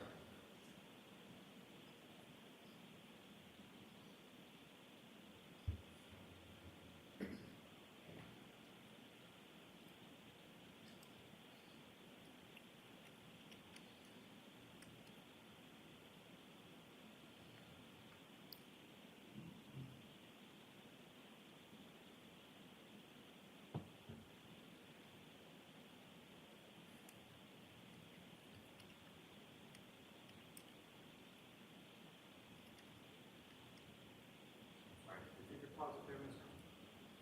If I could ask you to just bring it back just a couple of seconds.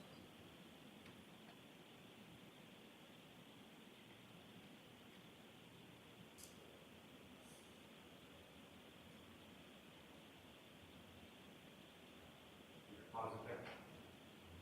Trooper Paul, as far as this is a closer-up image of the screen that was visible in the center of the dash of the vehicle, is that correct? Yes. And if you could, using the laser pointer, this may be a little difficult to see, if you could, using the laser pointer, direct the jury's attention to what, if anything, you observe on this screen while the vehicle's in reverse now, correct? Correct. If you could direct the jury's attention to what, if anything, you observe on this screen as the vehicle's in reverse with the exemplar pedestrian behind it. Yes. So this screen has now changed to a park assist screen, and it now shows a sensor for the back of the vehicle. And also same here, the sensor starts popping up in a yellow line further behind the vehicle. And then in the actual camera view, The actual camera view shows that's where our punching bag dummy was, and also shows where the sensor's backed up to on the bottom here. and Ms. Gilman, for the record, this is about 34 seconds in, if you could press play from here.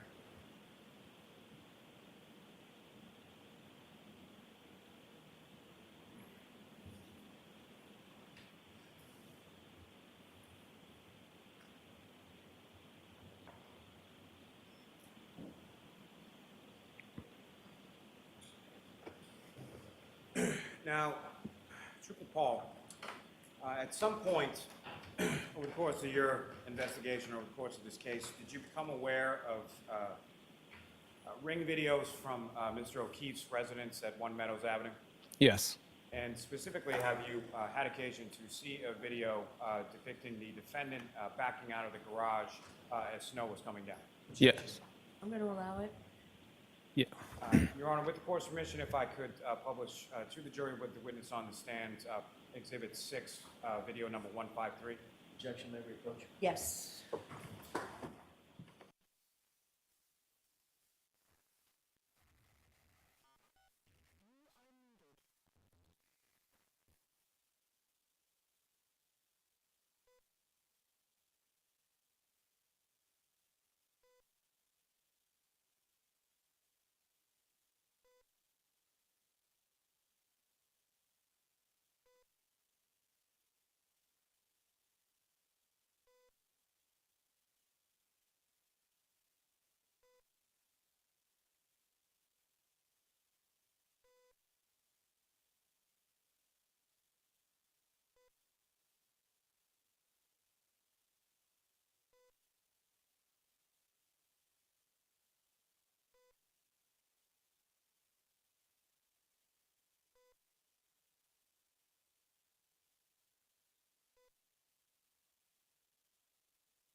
All right, so I appreciate your patience. You are unmuted. A few things. So I'm going to send you home for the day because the lawyers and I are staying, and Trooper, I'm going to ask you to stay. Sometimes when we take these breaks, when I talk to the lawyers and then don't schedule you, it's because we have to do things in the case to facilitate getting this case to you now as efficiently as possible. Next week, we will be in session here Monday. Tuesday's going to be a full day of the lawyers and I with witnesses to make sure that the case is ready for you to wrap up. So Tuesday you will be off, we'll be working. Wednesday is a federal holiday, so court is not in session on Wednesday. We'll have a full day Thursday and half a day Friday. It's a little different than we looked at, but I am assured that we are still on schedule to getting the case to you folks to begin your deliberations sometime that last week in March. Okay? So we appreciate everybody's patience. I appreciate the lawyers now really trying to work to get this case to you as efficiently as possible. So, those cautions. Do not discuss this case with anyone. Don't do any independent research or investigation into this case. If you happen to see, hear, read anything about this case, please disregard it and let us know. We will see you on Monday. Monday will be a full day. Have a great weekend. Thank you very much. All rise for the court, please. You are muted. Here, follow me, please.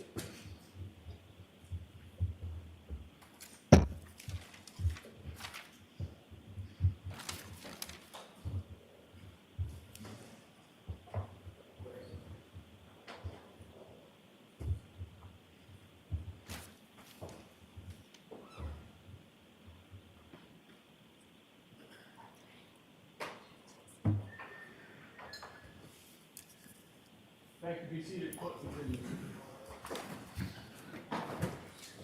All right. So, Trooper, we're going to have a voir dire of you, sir.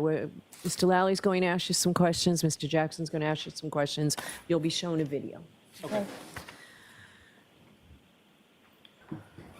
All right, Mr. Lally.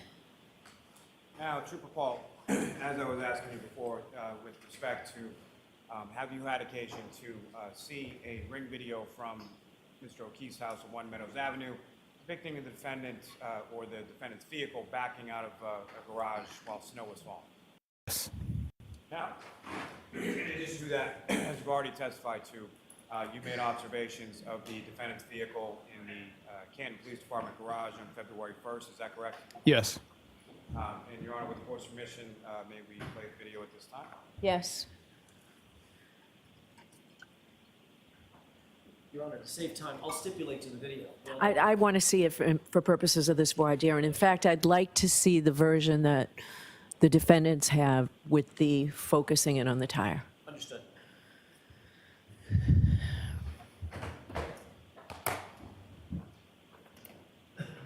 Both. Go ahead, Ms. Gilman, you show yours, and then I'm going to ask for the defense. 153?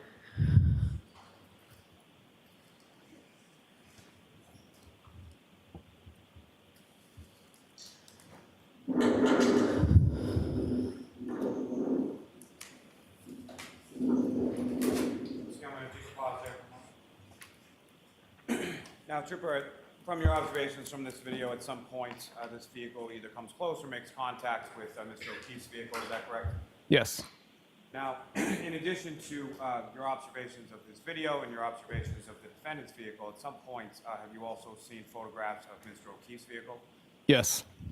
And is your understanding that those photographs of Mr. O'Keefe's vehicle were taken by State Police Crime Scene Services on February 3rd, is that correct? Yes. Now, with reference to your observations in this vehicle, what I'm going to ask you is in regard to the significance that you observe, significance of the impact between the two vehicles. In respect to Mr. O'Keefe's vehicle, what, if anything, did you observe on his vehicle at that time? At the photos or now? Right now. Oh, right now. There was snow on the vehicle. And then with respect to the contact between the defendant's vehicle and victim, Mr. O'Keefe's vehicle, what, if anything, did you observe to occur with relation to the snow based on the significance of the impact between the two? The snow doesn't move. And Ms. Gilman, if you could press play at this time.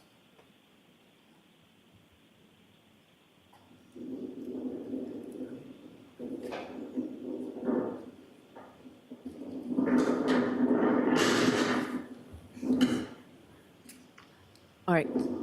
Can I see the other video? Please.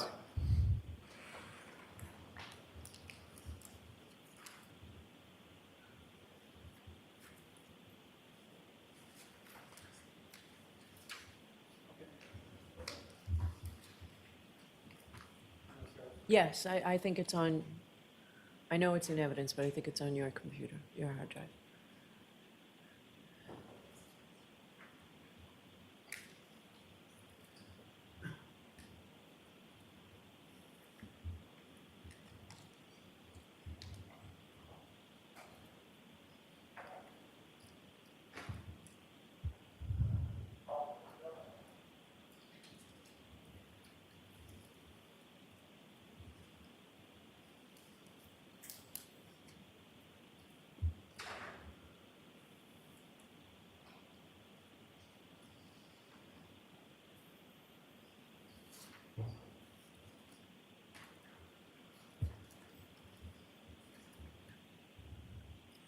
All right.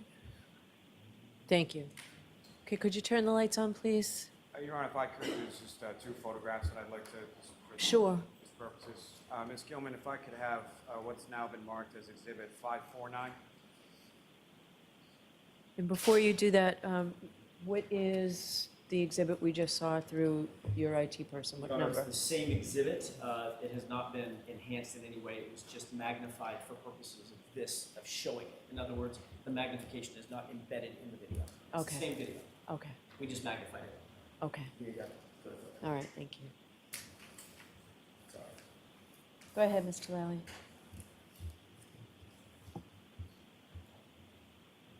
And Trooper, do you recognize what's up on the screen now? Yes. And what are we looking at, and which area of the vehicle are we looking at? It's the rear, sorry, John O'Keefe's car. The driver's side, is that correct? Yes. And what, if any, relationship does this portion of the vehicle we're looking at here have in relation to the video that we just watched? It was faced, well, kind of you see it All right, from. what was the answer? I It didn't was- hear you. Sorry, it was faced kind of the same way you see the back left rear corner of the vehicle as you do in this picture here. And Ms. Gilman, if I could have what's now been marked as Exhibit 559.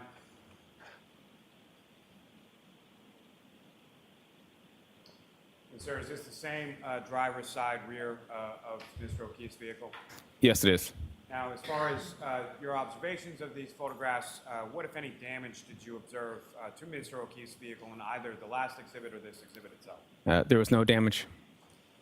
Now, as far as the impact, let me ask, as far as the damage that you observed to the taillight area of the defendant's vehicle, what, if any, opinion do you have as to the amount of force necessary in order to cause that damage? Objection. You need a foundation on this. So, Trooper, over the course of your, I'm sorry, how many crashes have you investigated over your time with the cars unit? I've been primary on 196 crashes. And I know I'd asked you before about pedestrian crashes. Fair to say most of the remainder, if not all the remainder, involved vehicles colliding with other vehicles. Correct. Now, with respect to that experience in relation to vehicle crashes, what, if any, training or knowledge do you have in regard to sort of physical forces of vehicles in a collision sequence, and what kind of damage you would anticipate? So obviously, the higher the speed, the more damage. The lower speed, the less damage. And what, if any, from the observation that you made in that video and the observations that you made of the defendant's vehicle, what you observed in the video, is that consistent with the damage that you observed to the defendant's vehicle? Objection. So I'm going to allow this for voir dire. I just need to hear this information. Understood, Your Honor. Thank you. It is not consistent with the tail light in this collision. And why not? For one thing, the collision, the tail light is, what I say, 42 to 50 inches off the ground. So that vehicle would have to have damage 42 to 50 inches off the ground because they would have had to contact each other in the same distance from the ground, and there's no damage to that vehicle. So if the taillight breaks, it should leave some sort of scratching, maybe a dent, something on some sort of damage to that vehicle should have occurred. And with respect to, I think you just answered it. So as far as Mr. O'Keefe's vehicle, what kind of damage would you expect from an impact significant enough to break the plastic on the taillight of the defendant's vehicle? It'd be probably a higher speed than what we saw. For purposes of the voir dire, I need to hear all of this, Mr. Jackson. Go ahead. A higher speed than what we probably would saw in there. If it's not, it was minimal, maybe it would crack a taillight or something like that, but it wouldn't. I mean, the damage is different. And also, you know, we have a bumper that's also in the way too. And to that point, Trooper, when it comes to a bumper, from a functional standpoint, what is a bumper and what does it do with respect to a vehicle and a collision sequence? The bumper is, you know, it's basically meant as another cushion to absorb the impact to another vehicle from one vehicle to another vehicle. And it kind of sticks out to kind of also preserve whatever, you know, the tail lights and everything else and the damage on top of it. So in order, from your experience as far as responding and investigating collisions, specifically collisions between motor vehicles, the speed that you observed the defendant's vehicle traveling in that video, what, if any, relationship does that have specifically also as to the bumper, as to the damage that you observed to the defendant's vehicle? So if you look at the defendant's vehicle, there is a scratch mark that is along the left side starts from her bumper around the rear. That could be consistently with his hitting his bumper. That would be around the same height level. He has a little ridge there on his bumper. So that bumper could have been hit that little ridge. And also the bumper in itself and here is a different material. Hers is a little lighter, like a glossy colored paint. This is more a duller flat finish.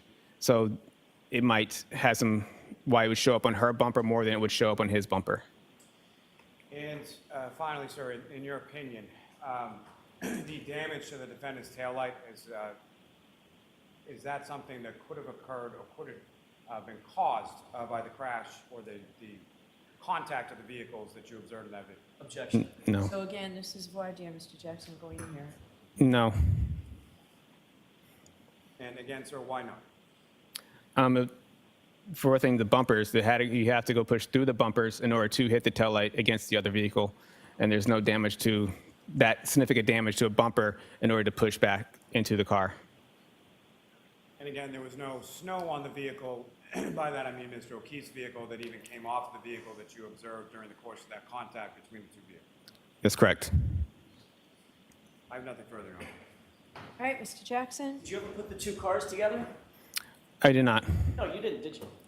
You never tested whether or not the SUV would match up with the Traverse, did you? What do you mean? You just said, oh, look, one of them has matte finish, one of them has glossy finish, so it couldn't have happened, right? No, I'm confused by the question. I'm talking about the tail light. We're talking about the tail light. Yeah. Are we talking about tail light or are we talking about the bumper? Yeah, we were talking about the taillight. So, one person at a time, you both are talking over each other. You started talking about the bumpers. Yes. You said, well, one has matte finish and one has glossy finish, right? Yes. And you said, well, you'd expect one of them to slide off of each other, and they could have done this and they could have done that, right? Not slide off each other. You were suggesting that the two cars wouldn't match up such that the taillight could make contact with any part of the Traverse. That's what you were suggesting. I'm saying it didn't match up because there's no damage to the Traverse. You didn't test whether or not the lens, the right rear lens on the SUV could match up to any part of the Traverse, right? And make contact, physical contact with it, right? When I see a picture of the Traverse, no? when I see the picture No, of the Traverse, this is a voir dire. I need the information, Mr. you asked me a Jackson. question. Yeah, And I said yes or no question, Trooper. I don't think so, but Mr. Jackson, just for, there's no jury here. I This realize is, that. this is for purposes of what I have to rule on. The more information I have, the better off I am in being able to rule on it. Let me take a breath. So this is you trying to keep the evidence out. So you want to give me the information. Understood. Did you or did you not ever do a test where you backed the Lexus up against the traverse? We did not. Did you or did you not ever do a test where you put the two cars together and measured them? No. Did you ever measure the taillight of the SUV, the black SUV, against any area on that traverse? No. Did you ever do any force multiplier tests to determine the forces necessary to crack the SUV's convex taillight? No. Did you ever do any testing to determine whether or not a plastic taillight, under how much pressure a plastic taillight would need to be subjected before it would crack? No. Did you ever do any testing to determine whether or not if a plastic taillight came in contact with a metallic portion of another SUV, whether it would leave any mark? Haven't done any testing. I've seen crashes where headlights have struck other vehicles. That's Okay. kind of where the experience comes from. Fair enough. But I'm guessing that those crashes are probably different speeds and higher speeds. Not this, right? I've had multiple crashes at different speeds. So, have you ever Oh, had yes. a crash where you've investigated, the Massachusetts State Police has been brought in to investigate a crash where the car was going in reverse at about a half a mile an hour? Half a mile an hour? Whatever that was. Are you saying the SUV was, Lexus is going half a mile per hour? Well, you're the reconstructionist. Give me an estimate of how fast you think that SUV was going at the point of contact with the traverse. Maybe like 1 to 2 miles per hour? Okay, fair enough. Have you ever been called in to a crash, to investigate a crash, where the cars have collided at 1 mile an hour? I've had pedestrian crashes that have been at a very low speed. Okay, that wasn't my question. That wasn't quite my question. Okay. My question is, have you been called in to a crash involving two vehicles Yeah. that have made contact at about a mile an hour? I have seen testing for vehicles at low speeds. So next time I have been called to a crash, I go to fatality crashes, but I have seen testing for vehicles at low speed impacts, Okay. How low speed? like just the bump. So like this? Yes. Did you see any damage? Yes. All right. Well, minimal damage. Right, in what circumstance? Minimal damage like, I don't know, like a cracked taillight, No, like just a little bit of rub off on the paint. right? Or you might see nothing, right? Yes. You've certainly seen circumstances in which two cars come in contact and there's absolutely no physical damage to either car, nothing observable, right? Have I gone to Sure. crashes that have seen no physical damage on a car? Or just in common sense, just everyday life, where one car backs into another car at the Jiffy Lube, makes contact and drives away, and there's no damage. Not normally. It's usually something with car and car impacts. Like, what's the something? A crack or a paint, something chip, scratches. Right. Yeah. So if you put a piece of metal in that scenario, if you put a piece of metal, steel, right, Uh-huh. against a piece of plastic, which one do you think is going to give way first? You will still see some damage to both vehicles Which one at a do you speed. think- Which one would give way first? Between metal, depends what speeds. And what we're talking about, you're just saying plastic and metal. You're giving a pretty general, broad plastic and metal Trooper Paul, analysis here. you admit, you got to agree with me, that there are circumstances in which low speed, very, very low speed contact between two cars can certainly leave damage on one and not damage on the other, damage on both, or no damage on either one. Observe. Yes, I just said in that situation where the scratch on the side of her car Right. had a scratch mark and his doesn't appear to have anything. And you said, under questioning by Mr. Lally, that certain circumstances like this could lead to a lens material, right, plastic material cracking, right? Say again, like at least. Just a few minutes ago, Mr. Lally I'm just asked- trying to answer your question. Sorry, yes. Mr. Lally asked you a question a few minutes ago, and you indicated that something might show up on a bumper.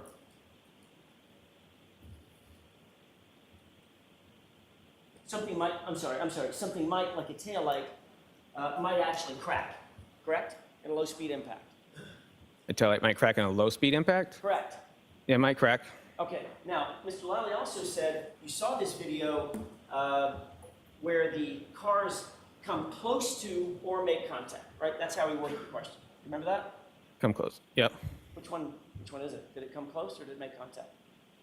I said it might. I don't know if that scratch from the side is. It's something that's consistent with the height of the bumper. Like I said, I didn't measure them from side by side, but you can clearly see there's a scratch on the side, and that's something that looks like that would come back. So as I look at the bumper, and I see the bumper, and it has that little divot, and I look at her side of her car with that scratch mark, that kind of lines up a little bit of why that could be where that was from. I thought you said there was no damage on that car, on the Traverse. There is no damage, and that's why I went to why there's the two different paint materials there, that why one could have showed up on her car because it's that flat, the glossy paint on there, and it could have scratched on it, while you have something that's a little more rougher texture with like a flat, flat color on there that wouldn't leave on there. So you just described the circumstance in which two cars come in contact, you don't see any observable damage on one, and you do on the other. That's what you described, right? Yeah, and I suggested that when you asked me that a second ago. Yes. With regard to the video, let's get back to the question that I asked, which was, in that video, did the SUV come close to, or did it come in contact with the Traverse? Again, I don't know, because I'm saying based off the damage that is something consistent with that. So most likely it did come in contact with the bumper to bumper, but I don't know definitively because there is no damage to his car, but it's something that could explain why there's a scratch mark alongside the right rear side of his car, or her car. Did you see the tire move, sir? Did you see the wheel on the Traverse move in that video? No, I couldn't see the wheel move. I beg your pardon? I didn't see it move. If I did, I didn't observe it moving. If it moved, it moved. I didn't observe it moving. I wasn't looking at the wheel. When was the first time you saw that video? I don't really know. It's been a little while, Well, I don't know what a little while means. like a year ago, I think. Okay. So you saw that video a year ago. Did you put anything about that video in your report, which is wherever it is, right here? I'm looking at your entire CARS report. Did you put anything in this CARS report about watching that video? No, because I watched the video like after the report was done, and I watched it first time on court TV. So who on court TV during this trial? like And prior hearing? no, when it was on TV at some point. Okay, when did you and Mr. Lally have a discussion about you testifying about this video?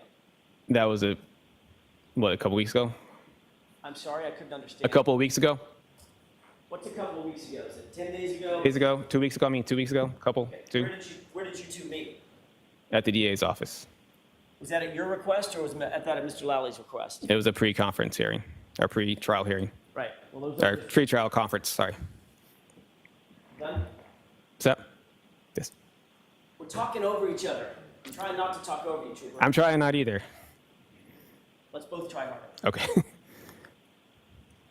Who set up the meeting? From my pre-trial. Yes. Okay. Paul. Adam Lally. Who was at the meeting? Everybody sitting right here. Lieutenant Tolley. Lieutenant Tully, you, Adam Lally, Laura McLaughlin. I'm guessing Miss Gilman was not there. She was not there. Correct. Did Mr. Lally show you this video at that meeting?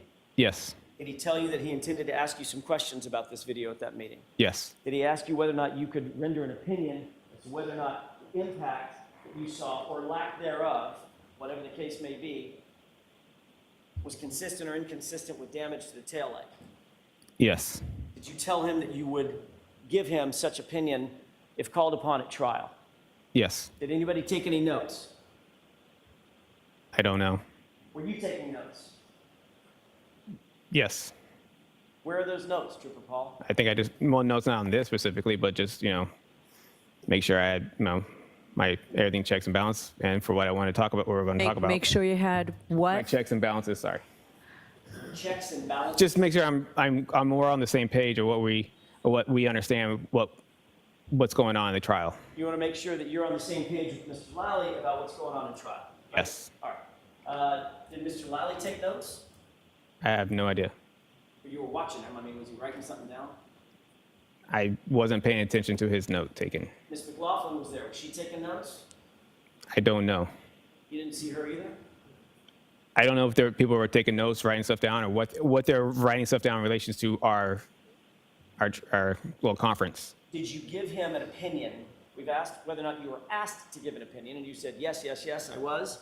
Yep. Did you give an opinion at that meeting about whether or not you believe, in your opinion, the contact between the SUV and the Traverse, the Lexus and the Traverse, could result in the damage to the taillight? Yes. What did you tell him in the meeting? What we talked about already on the stand here. Okay. So what you related to him was exactly what you've relayed in this court. Yes. All right. And he told you that he was going to ask, I'm going to ask you to look at the video, correct? Yes. You're going to be asked a series of questions about that video, correct? He told me the video, and he said, okay, this is the video. This is what they think the taillight was broken. And these are the pictures of his car that they take. So they asked my opinion on, do you think that's where a taillight would be broken? And he told you, you need to make sure that you tell the jurors that couldn't have happened in this impact, right?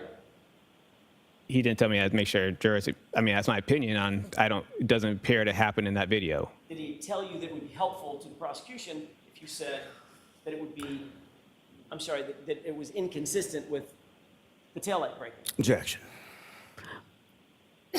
I'm going to allow it. Did he tell you it would be helpful to the case if you said that? No, But you knew it would be, right?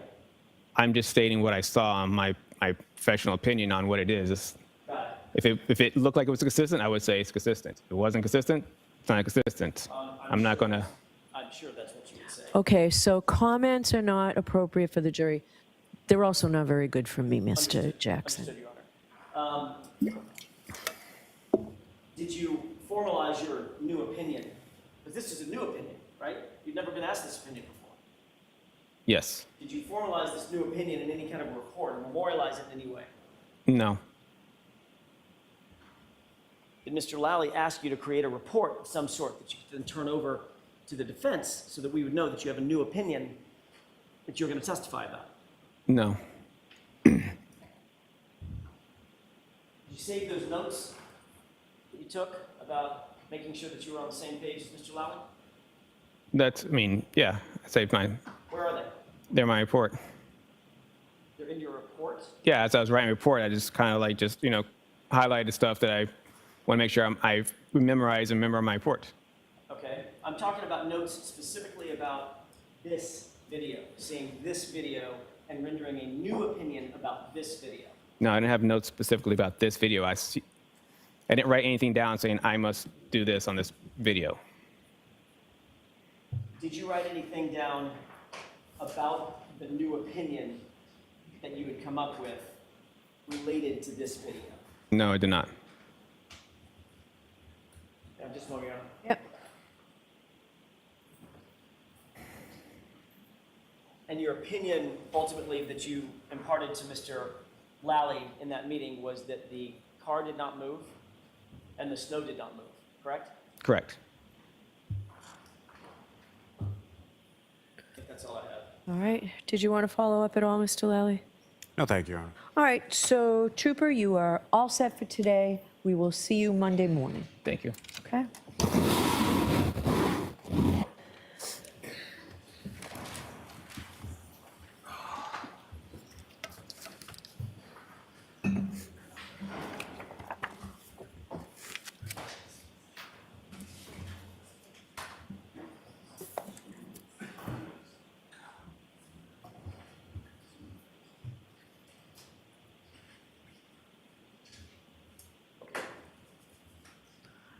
All right. So you're moving to exclude this. I'll hear you, Mr. Jackson. Your Honor, it's very clear that this is a blatant discovery violation. Commonwealth has at least the obligation to provide us with any new opinions that any expert is going to testify to on direct examination. They've known about this witness for not months, for a year, for a couple of years. They've known exactly what this witness has memorialized in his official report. They knew that the only thing that we had was the official report. They met with him 2 weeks ago. This has become a pattern of conduct by the Commonwealth. over and over and over. We're finding these witnesses getting on the stand, finding out that there's been a sort of preemptive strike in some sort of a prep interview where they're coming up with new opinions, new conclusions, new facts. It happened with Jennifer McCabe, this new fact about coming up, going to Michael Lank's house. It happened with Officer Sarah, coming up with a new determination about what was said or not said at the scene that we had never heard before. That was also in prep session of some sort, or I believe it was. And then this witness, literally, it's not even like just, was it light out or was it dark out?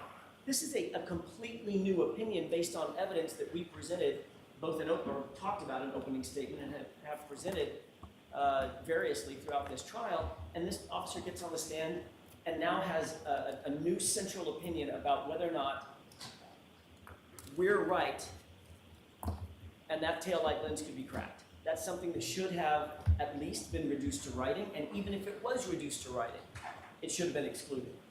Because it's a discovery violation, it's late. We don't have time to prepare for it, and we're caught off guard. I use the word at sidebar ambush, and I know that rankles the court, and the court doesn't like it, but that's exactly what it feels like. Well, that's been used both ways here, right? So it's a word, let's just take it out of here, make your point, okay? I'll see if I can come up with a synonym for it. Well, I feel like I'm I understand your argument, so focus on, just continue where you were, but no comment whether I like ambush or don't like ambush. It's a word I've heard a lot on both sides. I understand, Your Honor. My point is the evidence that now is being sought should never be presented in front of a jury. We didn't have opportunity to get this in advance.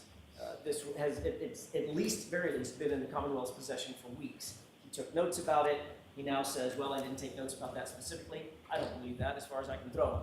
I think he did take notes about it. He was shown the video. He provided a new opinion. Mr. Lally knew that he was providing a new opinion. And then the first time he discloses this opinion is in front of the 16 jurors, 15 jurors. We would ask for its exclusion, Your Honor. And I'll submit. All right, Mr. Lally. Yes, Your Honor. As far as the pattern, especially coming from counsel, I simply find it laughable. As far as Officer Sarif, I think what counsel is referring to was testimony that was in his grand jury testimony. He was crossed about whether or not it was in his report, but it was in his grand jury testimony. As far as Ms. McCabe is concerned, that was regarding reciprocal discovery that was given to the Commonwealth weeks into trial by the defendant. It was then shown to a witness, which is perfectly permissible. Counsel asked a question of Ms. McCabe on cross, and she was aware of the material based on the late disclosure of reciprocal discovery. So there's no violation there. As it relates to and why I say laughable, Your Honor, is that I am still... I don't like hearing you say laughable. Just Understood. Stick to what the arguments are. And With respect to this witness... Hold on. Quit the finger pointing, name calling, things like that, please. I Yes. know it's been a long week. It's been a particularly long day. But just focus on what you want to argue to me. And I apologize to the court for that, Your Honor. With respect to this testimony, it's well within his realm as a crash reconstructionist. This is a witness who's responded to and investigated hundreds of crashes involving damage to vehicles. Simply making an observation of contact between two vehicles or purported contact between two vehicles on a video. The force is self-evident, and whether or not that force is sufficient to cause the damage that he personally observed on the defendant's vehicle is well within his expertise. And should be permissible as far as for this witness to be able to testify to. What about the non-disclosure to the defense? So showing this video and asking for an opinion, what about that? So, Your Honor, what I would say is I did not show this video and ask this opinion. This is a video that actually the trooper mentioned to me that he had seen over the course of while the case was pending, probably over a year ago, that he had seen that video.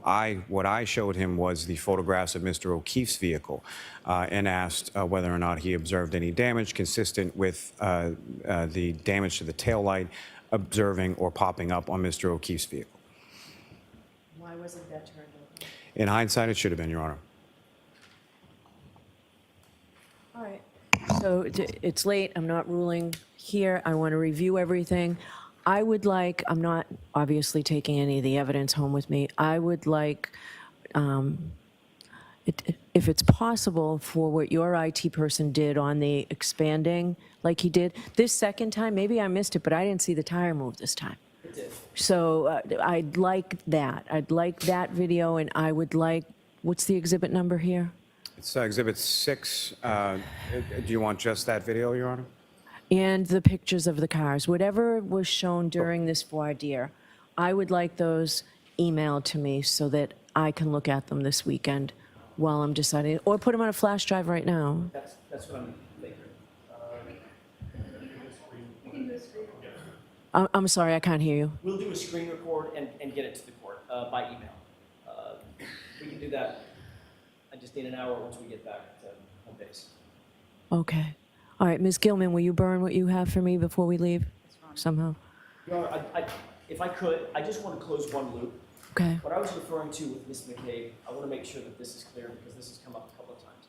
The only thing I was referring to, or what I was referring to, it's not the only thing, but what I was referring to with Ms. McCabe is after Ms. McCabe testified, days and days and days after she testified and she was excused as a witness, then we got the report from Lieutenant Tully about the new information that she disclosed on the witness stand. In other words, she was cross-examined about it, etc. And then after she testified and was cross-examined and gone, then we got a report that predated her testimony, that was in the possession of the Commonwealth, or at least in the possession of Lieutenant Tully. That's what I was talking about. I just wanted to make sure the record was clear. We don't need to go into it any further. Did you want to add anything to that, Mr. Lally? No, Your Honor. All right, so I'll see you Monday morning. All rise. You are unmuted.